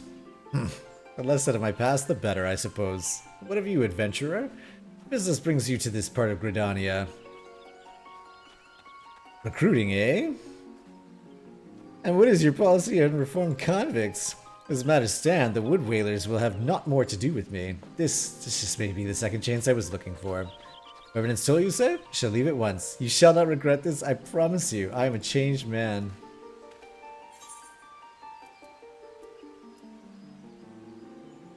Alright, one of the Lancers Guild.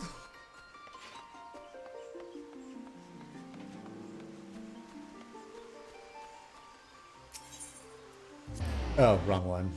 Wrong one.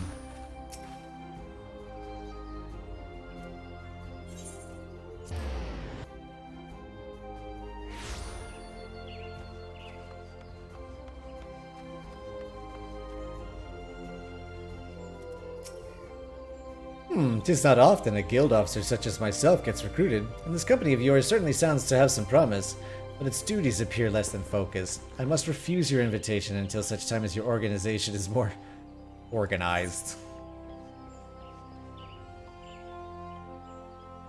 Alright, we can head up here.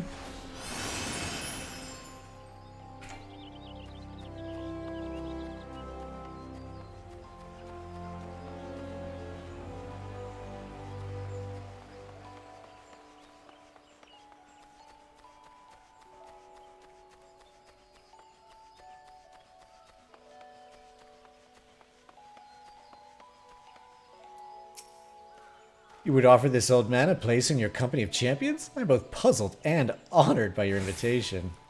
May forgive me, young master, but I cannot accept. I sworn to abide here for whatever scant years remain me, and bear the responsibility for the evils my lady has wrought upon this land. Very well. Wallow in your self-pity. Certainly don't come have fun with a whole bunch of adventurers.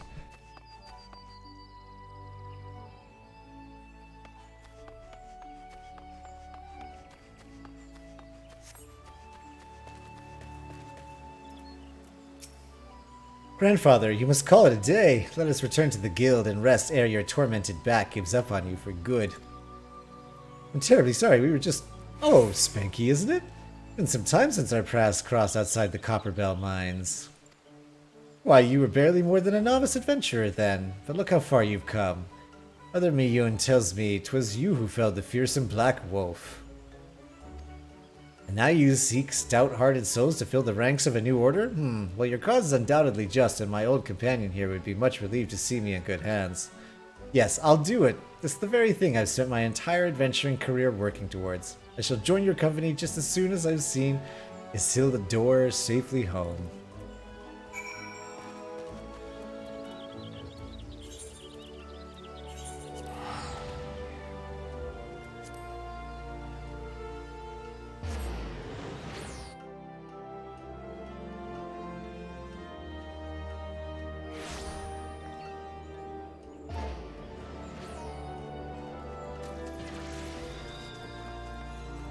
Oops, this way.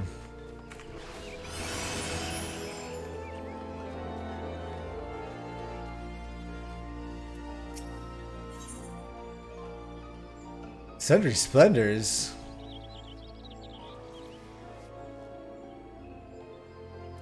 Oh, I see.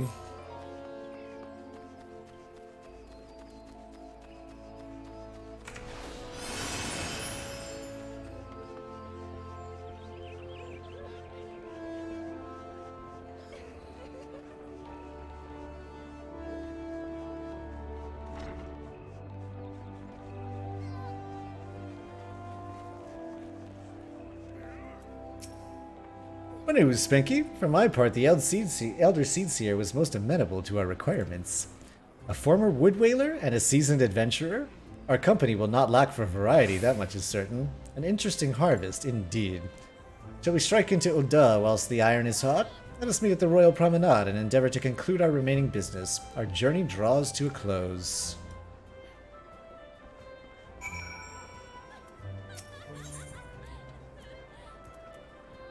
Wait.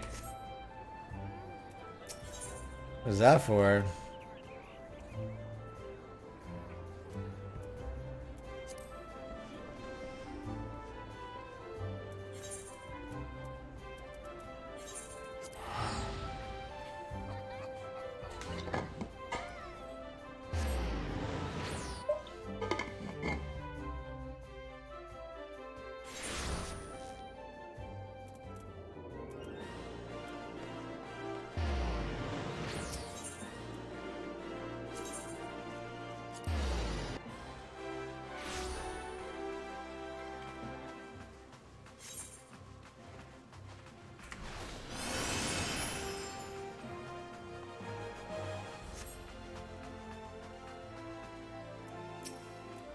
Uda, the Gilded City, where one's fortune defines one's worth. I hope some manner of fortune is within us, and that this final leg proves as successful as the previous two. Might I suggest ascending to the lower level before beginning your recruitment efforts? I do not think the Sultana will take kindly to us poaching her for a personal guard. Let's meet back here at the promenade when our respective tasks are complete. Good hunting, Spanky.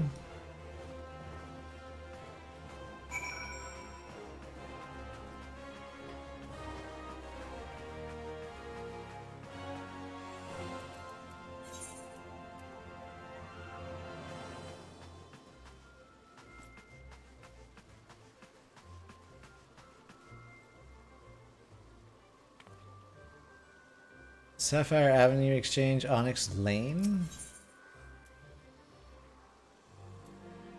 Ooh, we don't have a whole lot of these. We can go to the Weavers Guild, maybe?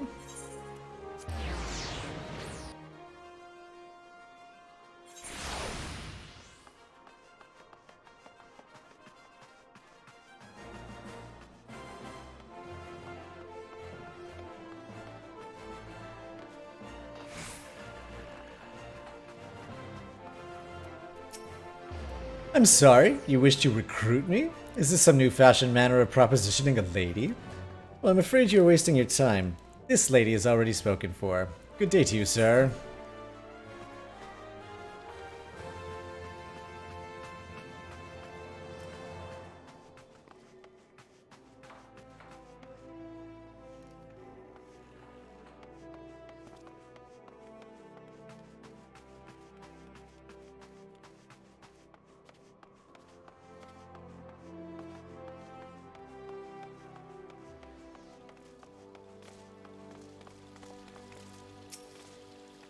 Oh, what a happy coincidence. Do you remember me, perchance? I am Urshan, of the Church of Saint Adama Landama.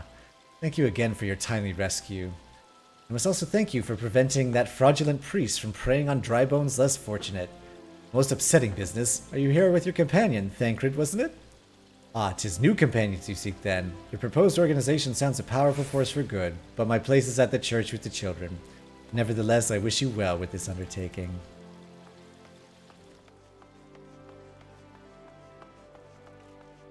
Make sure we get this Ethernet shard attuned if we haven't already.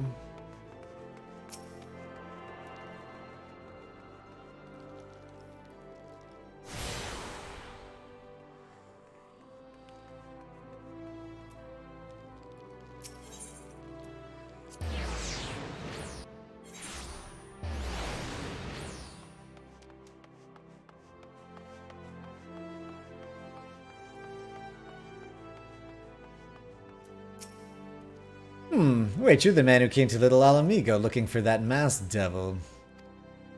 Who knows what might have happened if you hadn't? I'd probably be dead, and a whole lot of my friends besides. We're such fools.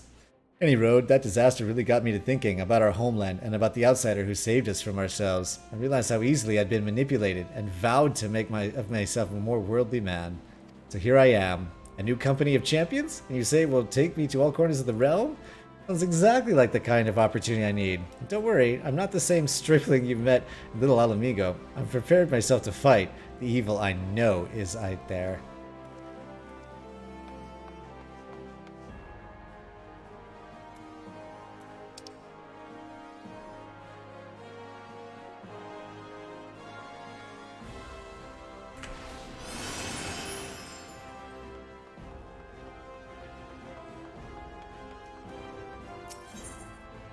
Oh my god, we did not attune the Sapphire Avenue exchange.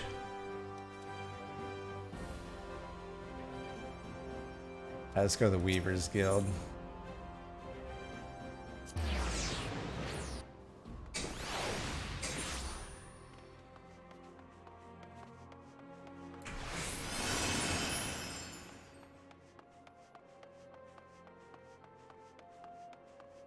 This place is a dump.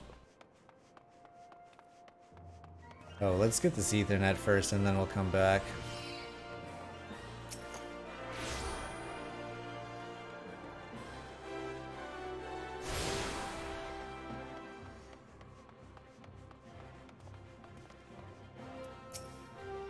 Have you come to tell me the news, soldier? Well, I've already heard it. Seems the would-be savior of Uldah's refugees went and got himself killed, and not by your hand.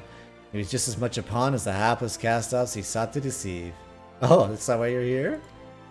You'd be surprised what rumors drift down Pearl Lane. I know of this glorious new company of yours, and just how far I'd go to avoid getting involved with it. Whispers on the street say your organization is funded by corrupt coin, by syndicate money. If you think you're recruiting for a just cause, then you're a bigger fool than I took you for. Fair enough. Cranky.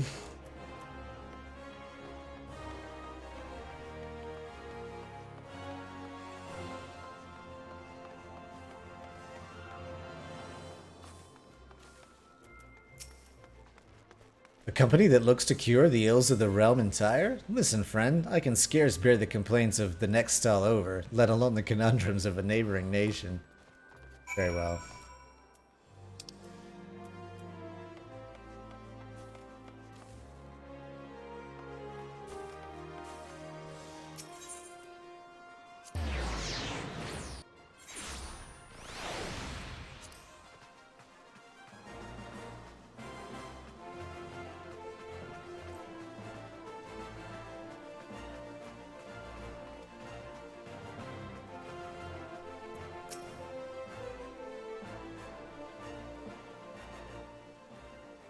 How fared you, Spanky? What hidden gems did the streets of Ul'dah offer up to your unrelenting gaze? A single Alamegan youth? Well, you've certainly given us an admirable start, even if our ranks are yet somewhat thin. In these troubled years following the calamity, talk of Eorzea's salvation must seem akin to grasping at clouds. But there are those who have risen to the challenge, nonetheless, and the hope that inspires these people was born in no small part from the victories you yourself have won. Thank you, Spanky. I will not squander the precious gift you have placed into my keeping. These recruits will become the foundation of a new beginning. And yes, we are free to begin. As you have no doubt surmised, the Sultana also graced my trial company with her blessings. Our first wave of recruitment is over, the documents signed, and the finances secure. There is naught to prevent me from taking the next step. World domination. You are concerned by the Syndicate's involvement? As was I. Thus was the origin of every coin of their contribution carefully scrutinized and recorded. This organization will not be built on corruption. Naturally, I would prefer not to rely upon outside sources at all, but even my family's substantial coffers could not sustain a venture of this magnitude.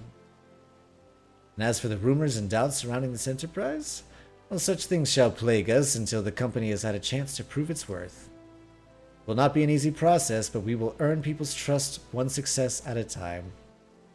Speaking of time, we should waste no more of it. Let us return to the Rising Stones and lay the first stone for a united Eorzea.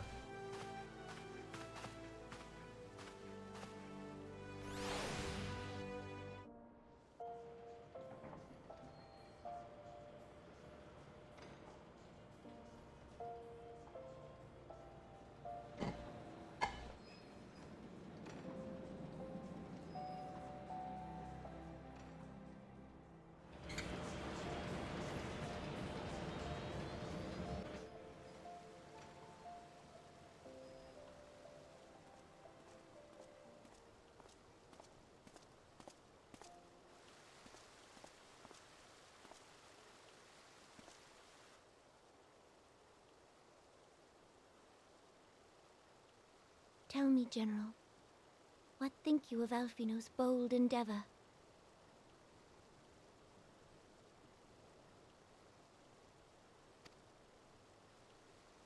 I think it is more than bold, Your Grace. His organization would pave the way for a united Eorzea. Well do I understand his impatience. Since facing the common threat of the Ultima weapon, our nations have seemed farther apart, not closer together. Considering the many problems we face, should we not be glad that someone else is taking the initiative? We have all pledged our cooperation, yet the grumbling continues behind closed doors. Ul'dah is not alone in her duplicity. Uh-oh. I myself have doubts as to the good this organization will achieve. With the inclusion of the finest soldiers of the 3 grand companies, it promises to be a fearsome military body. But whom will it serve? Even under the watchful gaze of the Scions, it is not unthinkable that such a force could perpetrate a great wrong. Does it not concern you that a significant proportion of its financial backing came from the coffers of the Syndicate? That those unprincipled worms might forge this extraordinary gathering of warriors into a private army? I have trust in the Scions, Your Grace. They have spared us no end of trouble at the hands of the Primals. If they seek reinforcements, I deem it unwise to deny them. As for their finances, full many gave generously. And though our nobles proffered a sizable sum, their coin did not spill from the pockets of Lolorito and his cronies. And what of the presence of our stalwart adventurer friend in this endeavor? I doubt the Warrior of Light would betray our cause. Maybe. Yes, there is that, I suppose. Yet I have known people to change. Whether we will or no, the events of the age hurl us this way and that, like a dust devil skipping across the sands. Cannot be done about Telechi? I have explored all avenues available to us, Your Grace. But as Ul'Dan law now stands, we lack the evidence to convict him of any crime. To arrest him on spurious grounds would only play into his hands.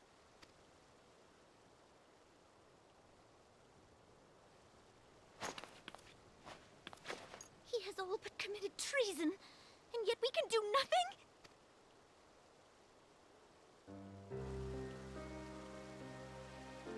Then what good our government? What worth the royal house? How deplorable this mockery of justice!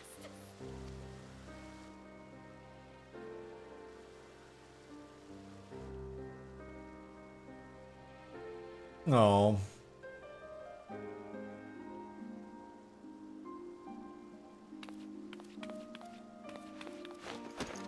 Hold me.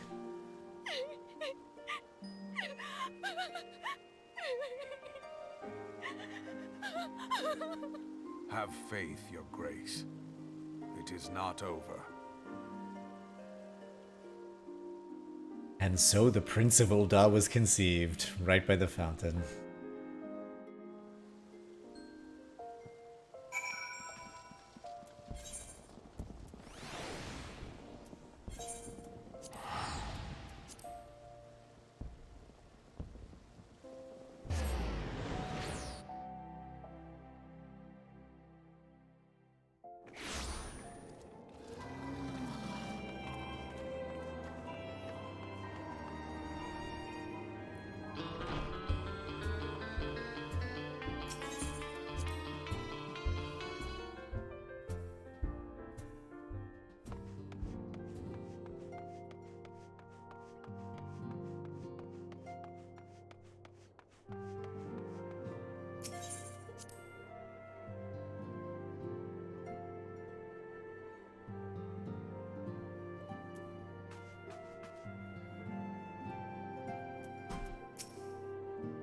Is that a journey I soon wish to repeat? But I cannot pause to rest. The culmination of all our effort is at hand. I must see to the preparations for the inaugural ceremony. Thank you for allowing me to monopolize your services, Spanky. I am certain the antecedent will be relieved to see you are free for other duties.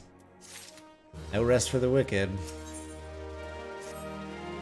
Greetings, Spanky. Alphino tells me all is in place to begin his trial company. The Scions shall certainly be grateful to have the support of such an organization. The inaugural ceremony is set to take place here at the Rising Stones. Tataru is cooperating with Alphino to see that all is in readiness, so I'm afraid the recruits themselves have been left to their own devices for the time being. Quite a number of new faces have arrived in Revenant's Toll of late, and I wonder if Slaffborn might not find himself overwhelmed. Speak with him and see if there's aught he requires.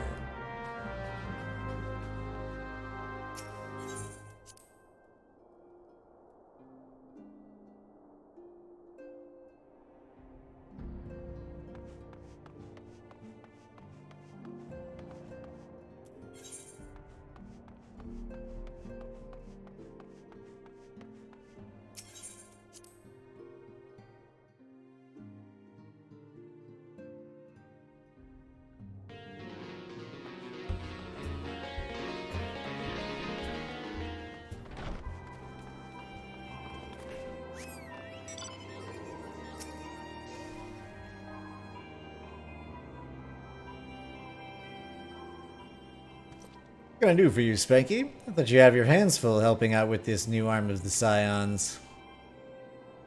I barely noticed your recruits arrived. It was barely a trickle compared to the flood of treasure hunters we have passed through here every day. While I appreciate your offer of aid, 'tis more your burden that concerns me. I'm told this trial company will answer directly to the antecedent, so I trust that means less work for you in the long run. Slaftborn? The shipment? We couldn't.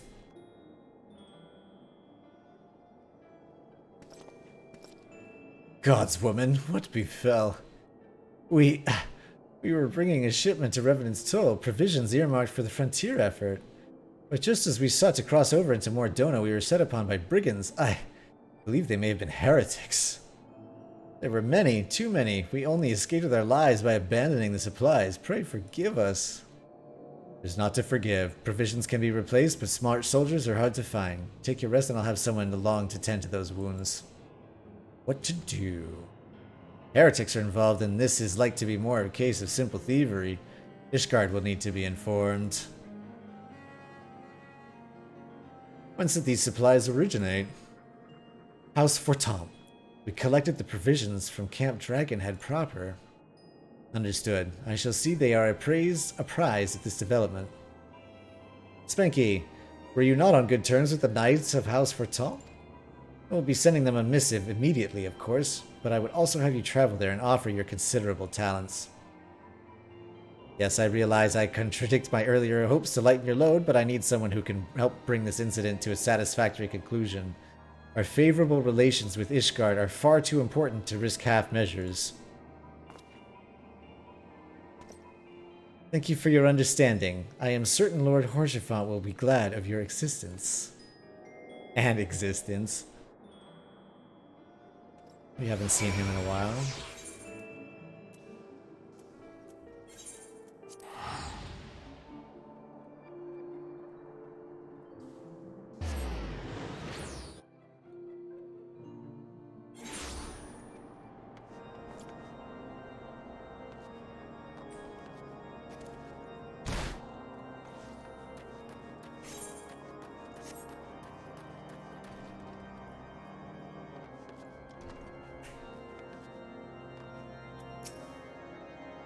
Well, well, if it isn't my fine friend Spanky Spankerson. Would you care for a plate of roast caracool? Some mulled wine? No, I see you have not come into my hall merely to escape the biting cold. I was, in fact, on the verge of opening an urgent missive from Revenant's Toll, and I suspect the timing of your arrival is no coincidence. It is not.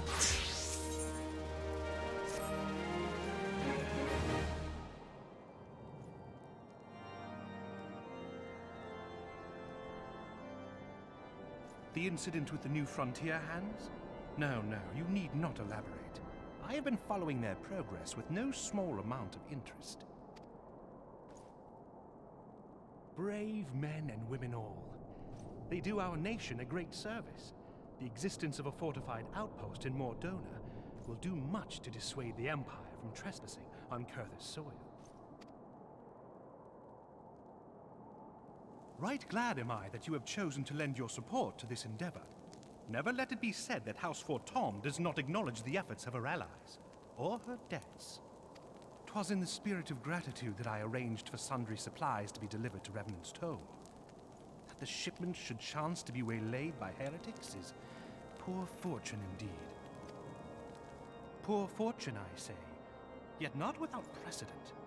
If you would know the truth of it, these incorrigible villains grow more organized with each passing day. This new unity of purpose we attribute to their leader, the Lady Iceheart. But though I have devoted significant resources to the task of identifying this woman, we have yet to learn so much as her birth name. What we do know is that the heretics speak of Iceheart in reverent tones, and would gladly embrace death rather than betray her. Such loyalty is rare indeed, and I fear to imagine what so committed a collective might achieve. The brigands have not yet been so brazen as to risk direct confrontation here in Dragonhead. Some few of their number have, however, been sighted not far to the west of here, and with ever-increasing regularity. A visit to Whitebrim Front may bring you the answers you seek. Will you brave the snows, knowing what implacable foes may lie in wait? You know it. Halone's blessings be upon you. Though I take no pride in the admission, many of mine own countrymen are not so well suited as you adventurers to dealing with such foes. Were they dragons, it might be otherwise. But truly, I could not wish for a finer ally. You have done much for my house in the past, and I have no doubt but that I shall have cause to celebrate your deeds again ere long. Should you learn aught of value, pray return to me forthwith. A warm hearth and a warmer welcome shall be waiting for you. Oh, nice. It almost seems too good to be true.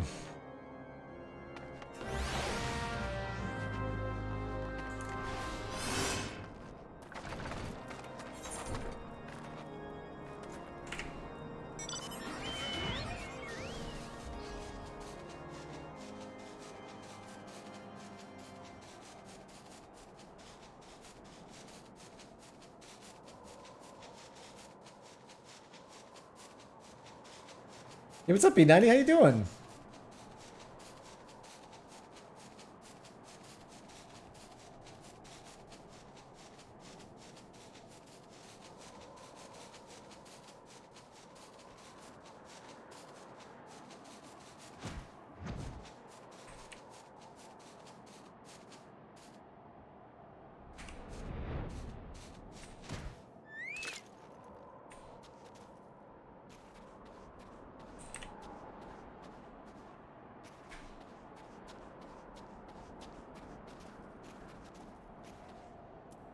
Trying to hunt not being very successful tonight? Uh-oh.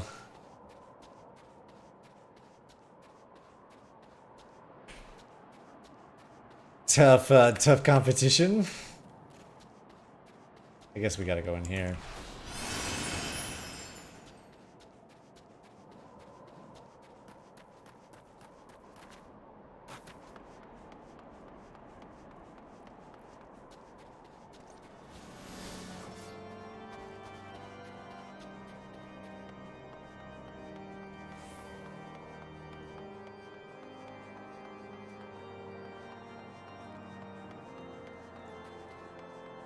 My team 1 point because I was 1v3 team. Oh my. That is the most frustrating thing ever. When your team just completely hangs you out to dry like that.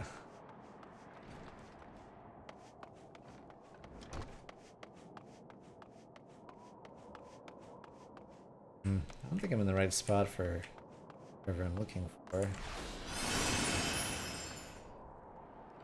What happened? What happened when you got on them?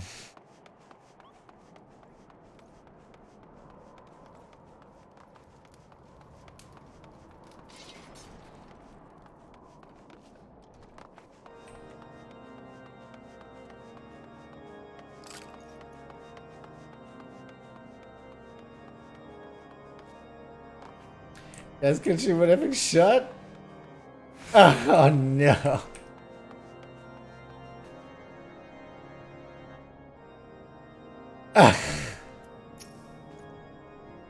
Dude, tough teams, man. Spanky, is there aught you would ask of me? Pray speak plainly. I'm a man of action and need no honeyed words. Ooh, okay, well let's get at it. On the trail of a band of thieving heretics, you say? By the Fury. But you do seem destined to cross paths with those villains.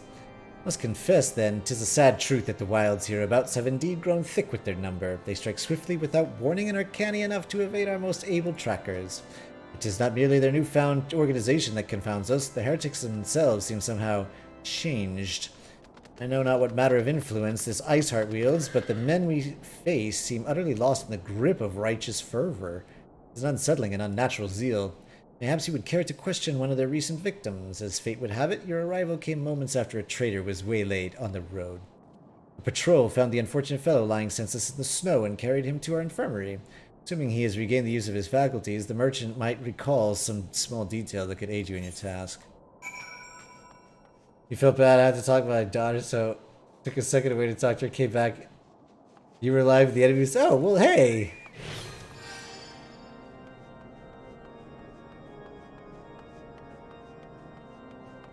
That's nice to have, like, Oh, that kind of good check-in to see what's like important and what's really good. And then did you get your daughter on the mic to also scream at your team and tell them what a bunch of fucking morons they were?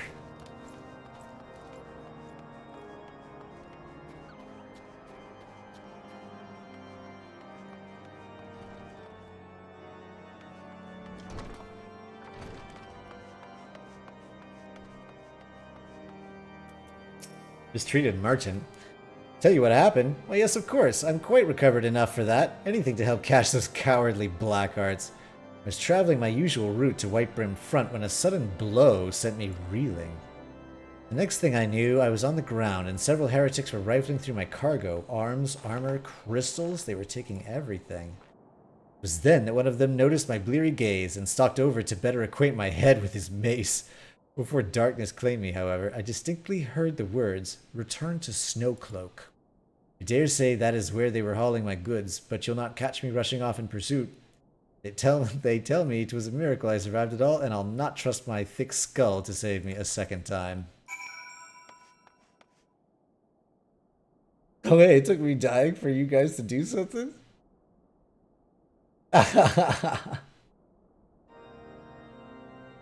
Oh, that's better. That's good.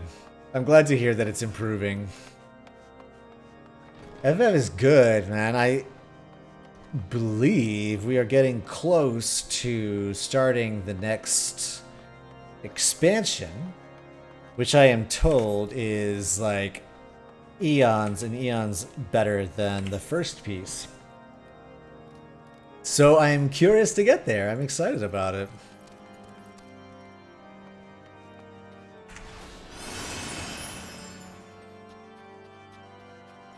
Seem to have the frames under control too, and our dear little Spanky is getting nice and thick.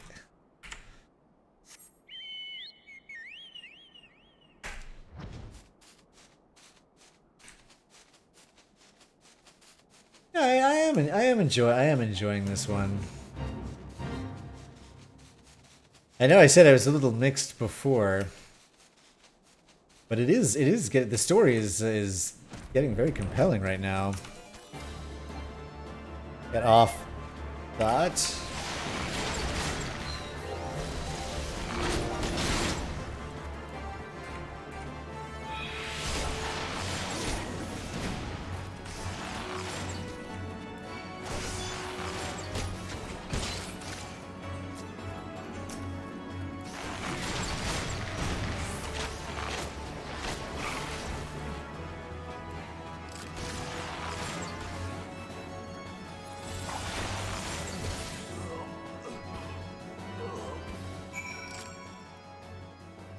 You need another game other than shooters right now? Fantastic. Well, this one is fun. This one is very fun. You just beat Cyberpunk? Oh, that's right. I was there with you when you did that.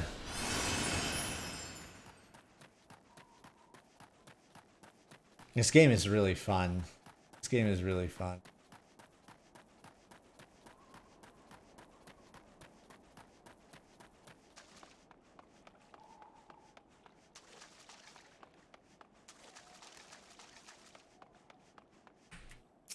Probably about time for me, because I think you can switch your classes as well. So the guy's this archer, but I haven't even explored switching him over to something else. But you can do that with just one character. Draw your weapon fell. Wait, I recognize you, adventurer. You have come seeking heretics. I have. We share a common purpose. We were on patrol when we chanced to cross one of their raiding parties and pursued them here. By rights, we should have had them cornered in this ravine, and yet they are gone, vanished like icy wraiths.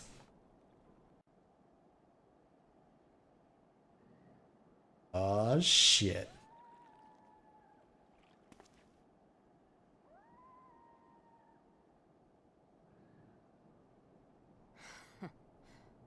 Okay, boobs.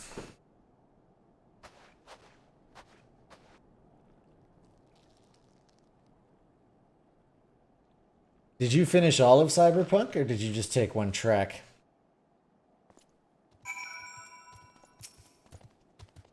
You glimpsed a woman atop the cliff? Could it be Iceheart herself, come to sneer at our folly? And to where did she disappear? The heretics must have discovered a passage through the frozen wall, some hidden tunnel that escaped our notice. We have not the men to risk further investigation. 'Twould be best were we to return to Whitebrim Front and lay our suspicions before Lord Drillamont. Very well, we'll do that. Only one path? Would you want to go do another one, or is it sort of like you got it done already?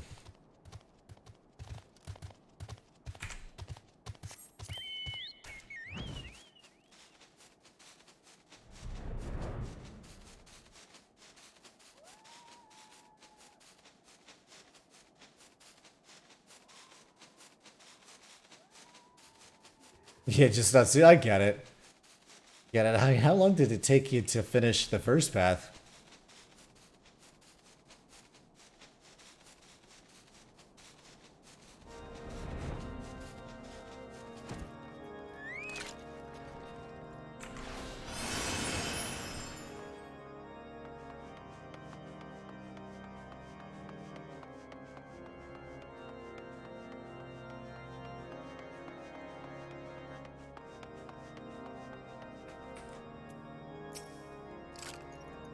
Spanky, it appears I owe you my thanks once again. The surviving knights spared no detail in their report.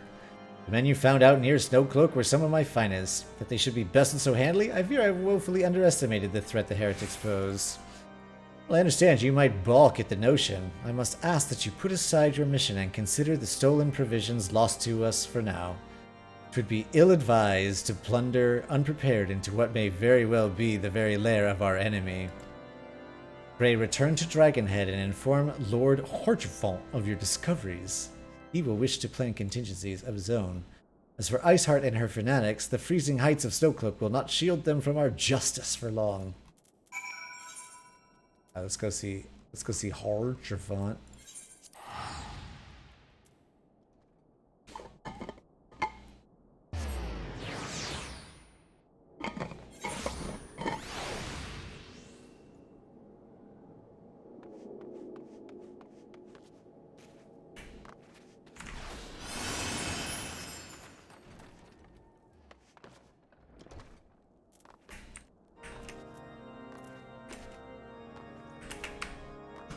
I'm trying to stand on his desk. There we go. I feel it's polite when speaking to someone to be standing on top of their desk, glaring at them. Oh. Your return is most timely. Of their own accord, my thoughts had turned to your task and the progress thereof.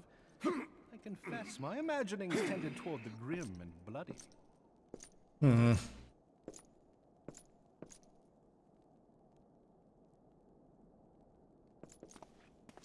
But you are here now, and I suspect such frivolous wonderings do little justice to the reality of your travails.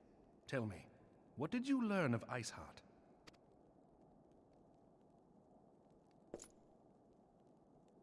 Indeed, and this transpired at Snowcloak? Of all the highlands, that towering wall has borne the worst of the region's brutal shift in climate. So inhospitable has Snowcloak become that we have still to survey the area in its entirety. Could its frozen heights conceal the heretics' hideaway? Mayhap a more robust reconnaissance effort is in order. Putting such considerations aside for the moment, we still know far too little of this Iceheart. That she is capable of commanding such a band of fanatics bespeaks natural authority, and no small measure of charisma. As much as I would like to fathom this mystery with you, the situation has grown beyond my personal purview. I am bound by duty to inform the Temple Knights and request that they bring this matter to its conclusion. Wow, this is getting like way out of hand. Reports the new commander has garnered thus far, I am certain that they can be relied upon to take appropriate action. Oh, appropriate. Though Iceheart's true identity yet eludes us, you have provided us with a point from which to begin. Sometimes it takes but a single stone to prompt an avalanche. On the matter of the stolen provisions, I have already made arrangements for a second shipment to be sent to Revenant's Toll. I could not well allow such an honorable venture to be undermined by one miserable setback.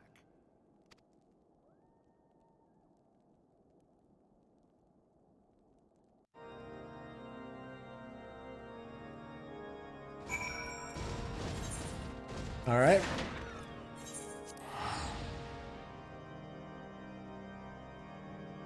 Gonna leave an upper decker on his desk here on our way out.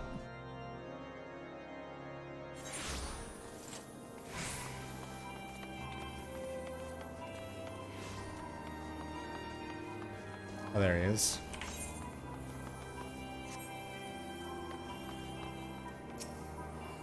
Spanky, 'tis good to see you return to the toll. How fared you in the frozen wastes of Kurthis? As for Tompus to send us a second shipment, I must send thanks to Lord Horchefront for his continued generosity. And even as our town grows in prosperity, I fear it will attract ever greater numbers of those who would do us harm in the name of greed or power. All of us, Alphinaud's new recruits included, must remain vigilant against such threats. Ooh, which one of these do we want?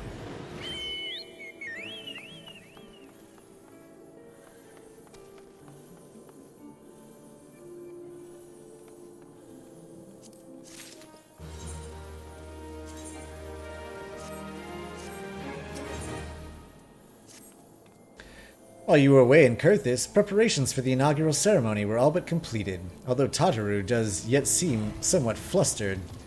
I've taken enough of your time. Why don't you head into the Rising Stones and see if your frantic receptionist could do with a hand?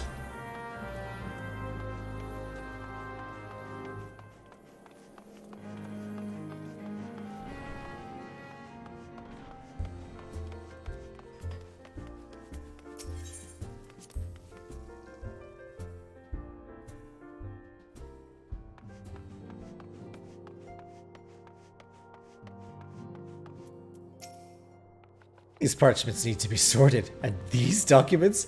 Why are they even here? Oh, I'm sorely tempted to file the lot in my waste paper basket. Aw, Spanky, you startled me. You wish to lend a hand? Splendid. Would you be a dear and hand these uniforms to new recruits? They're scattered about Revenant's Toll and I haven't time to track them all down. Recruits know how to don their garb immediately and assemble here in the Rising Stones. You'll want to report directly back to Alphina if you don't wish to miss the ceremony. I wonder if the Scions will ever have matching uniforms. A well-funded organization is a well-dressed organization, I suppose.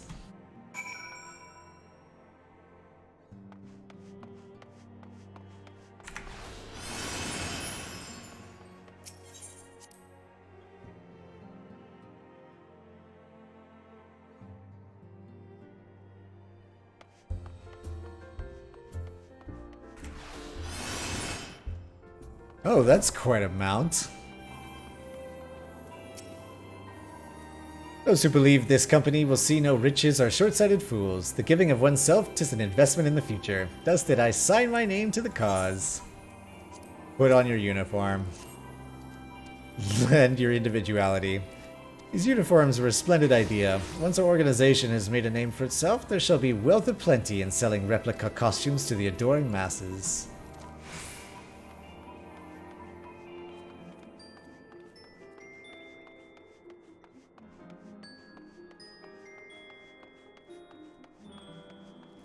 Okay.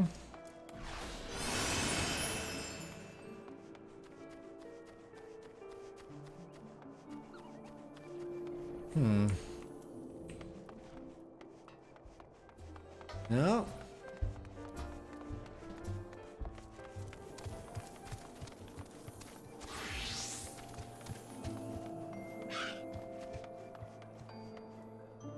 Let's get in there. Where are all of these?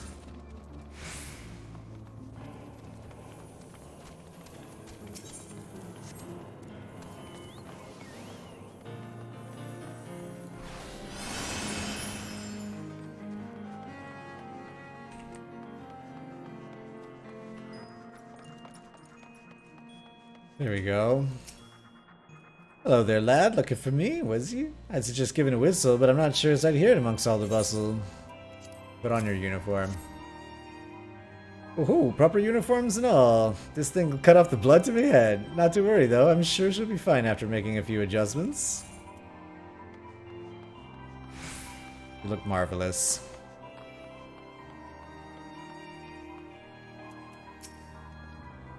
The scarlet garb marks me as a proud member of the Maelstrom and a hardy defender of Limsa Lominsa. Yet in truth, I stand for the betterment of the realm, and through this new company, a fine opportunity to contribute on a grander scale.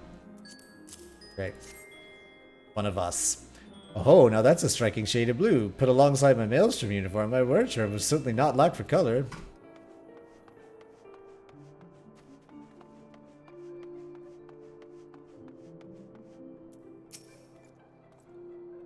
I don't believe we've met. I'm Ilberd, and I will have the honor of leading my fellow recruits as captain. Much did I lose to the calamity, and I look forward to aiding others in rebuilding their lives. Uniforms are a shrewd decision. There is no easier method of creating a common bond among what is essentially a band of strangers. Indeed.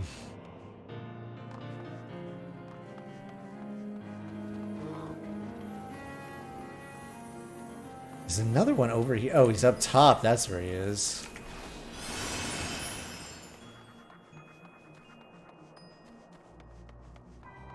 Oh, B90, you had an interview coming up at some point, too. I don't know if you're still...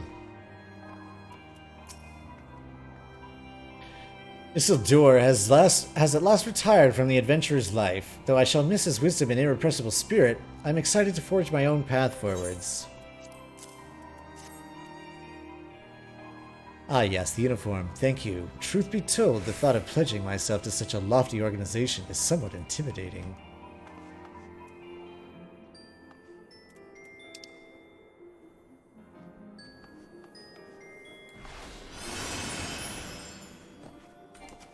Oops.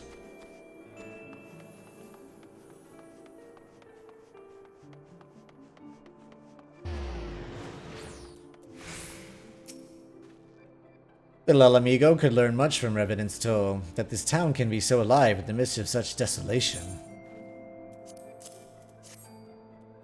I've never worn aught quite so voluminous. Well, I'm sure I'll grow accustomed to the extra cloth in time.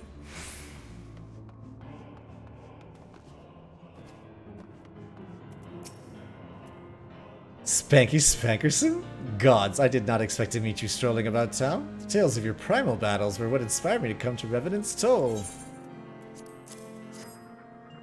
Tis an honor to receive this uniform from your hands. I shall wear it with pride.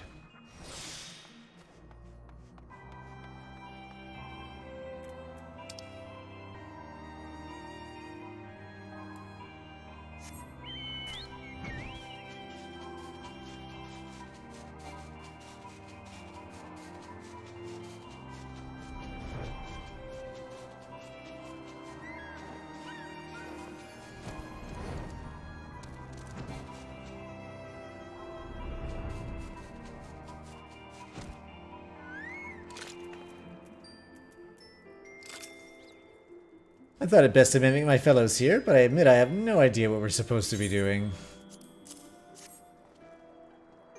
Our new uniforms. I am reminded of my induction into the Wood Whalers.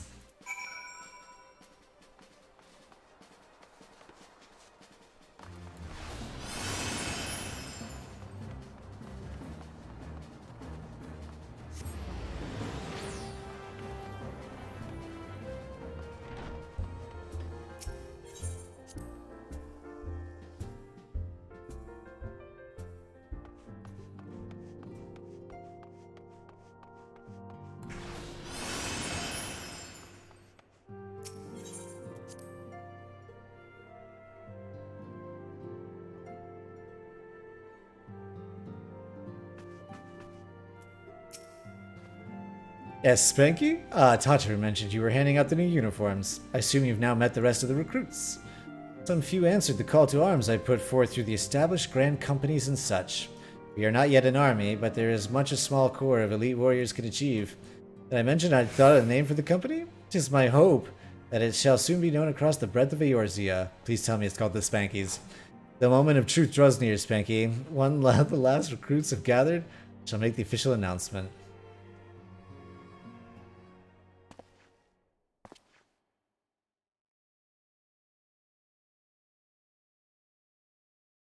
You are all dismissed. Comrades, your presence here this day signifies the momentous choice that each of you has made. With your strength now pledged to the Scions of the Seventh Dawn, you are beholden to no single nation. You stand as the vanguard for a united Eorzea.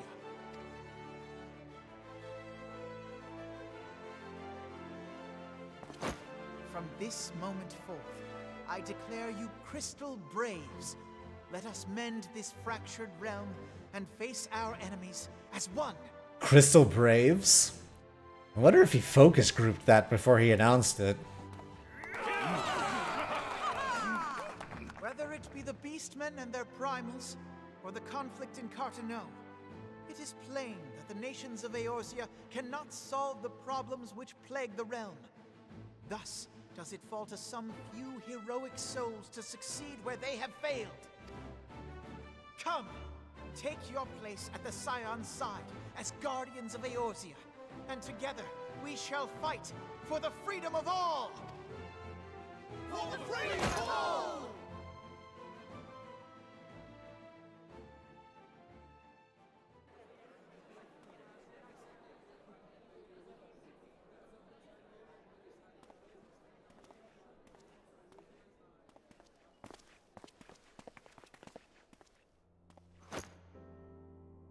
A rousing speech, Alphino. Or should I say, Crystal Brave Commander Leveilleur? Please, Antecedent. The title is honorary. I shall not be leading the troops into battle, as it were. We are of the same purpose. Let us join hands and do what must be done to save this land. The Scions stand ready.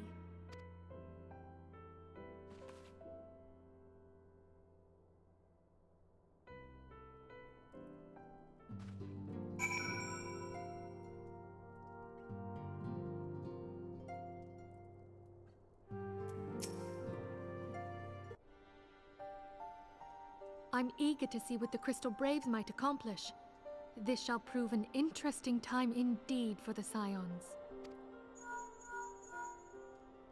Yes, I'm listening. So our worst fears are confirmed. The entire Isle. What? Such power defies comprehension. Truly? Kryl is alive? Thank the 12. I see. Pray, inform me if her condition changes. Yes, I shall pass on your words to Eorzea. My thanks. I shall contact you anon. When I learned of the loss of the Isle of Val, I dared not hope that my friend had survived. Yet, by some miracle, it would seem she has. She's still to regain consciousness, it is true, but better that than death. Putting this happy news to one side, we must now endeavor to make sense of the readings taken by the survey party. It appears the etheric disturbance which accompanied the Isle's destruction is of a magnitude alarmingly close to that of Ultima. Could the Ascians be responsible for this devastation as well? I wonder, have you heard aught from the Mother Crystal since the battle with the Garleans? Nope, silent. Then she speaks to neither one of us. Heidel's silence portends naught but ill, I fear. Louisoix, I pray you yet watch over us.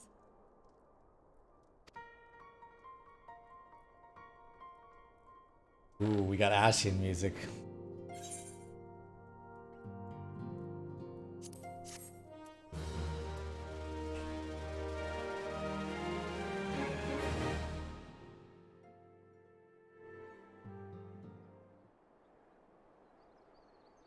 Got a lot of movie stuff. We must be getting to a good point in the story.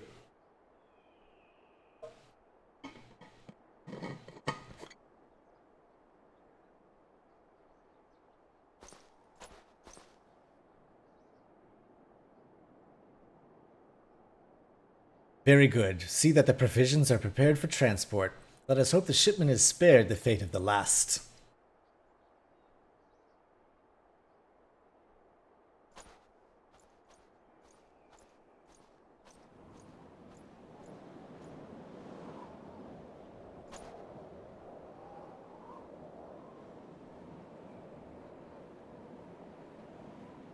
The winds are uncommon fierce this day.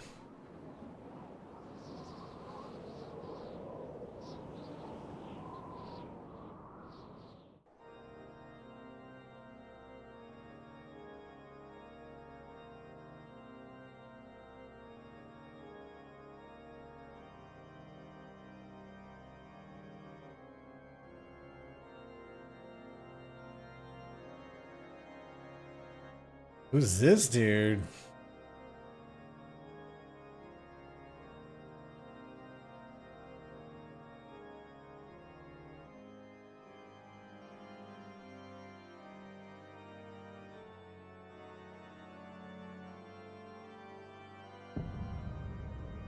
Oh no. Oh no, the Ashes of Ishgard.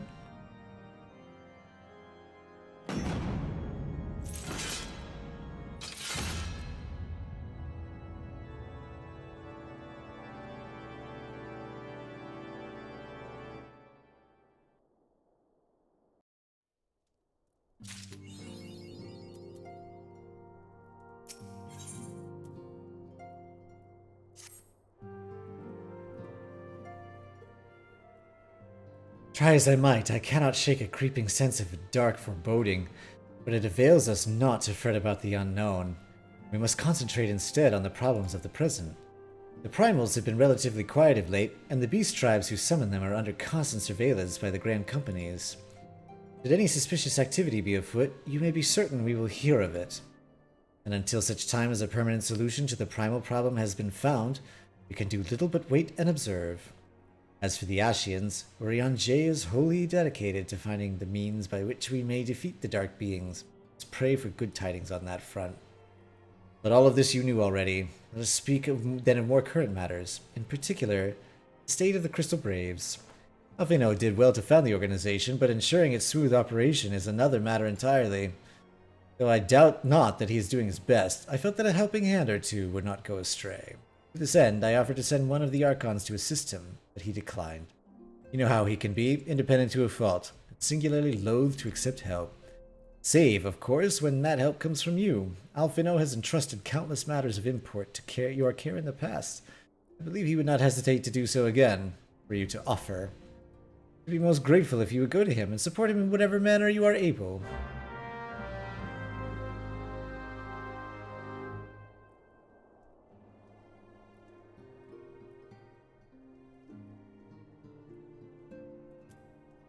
Alrighty, I think that's a good place to leave it for tonight. Thanks for hanging out, everybody. B90, appreciate it. Ray, appreciate the look. And we'll be back for sure on Sunday, maybe sooner. We'll see. Alright, take care.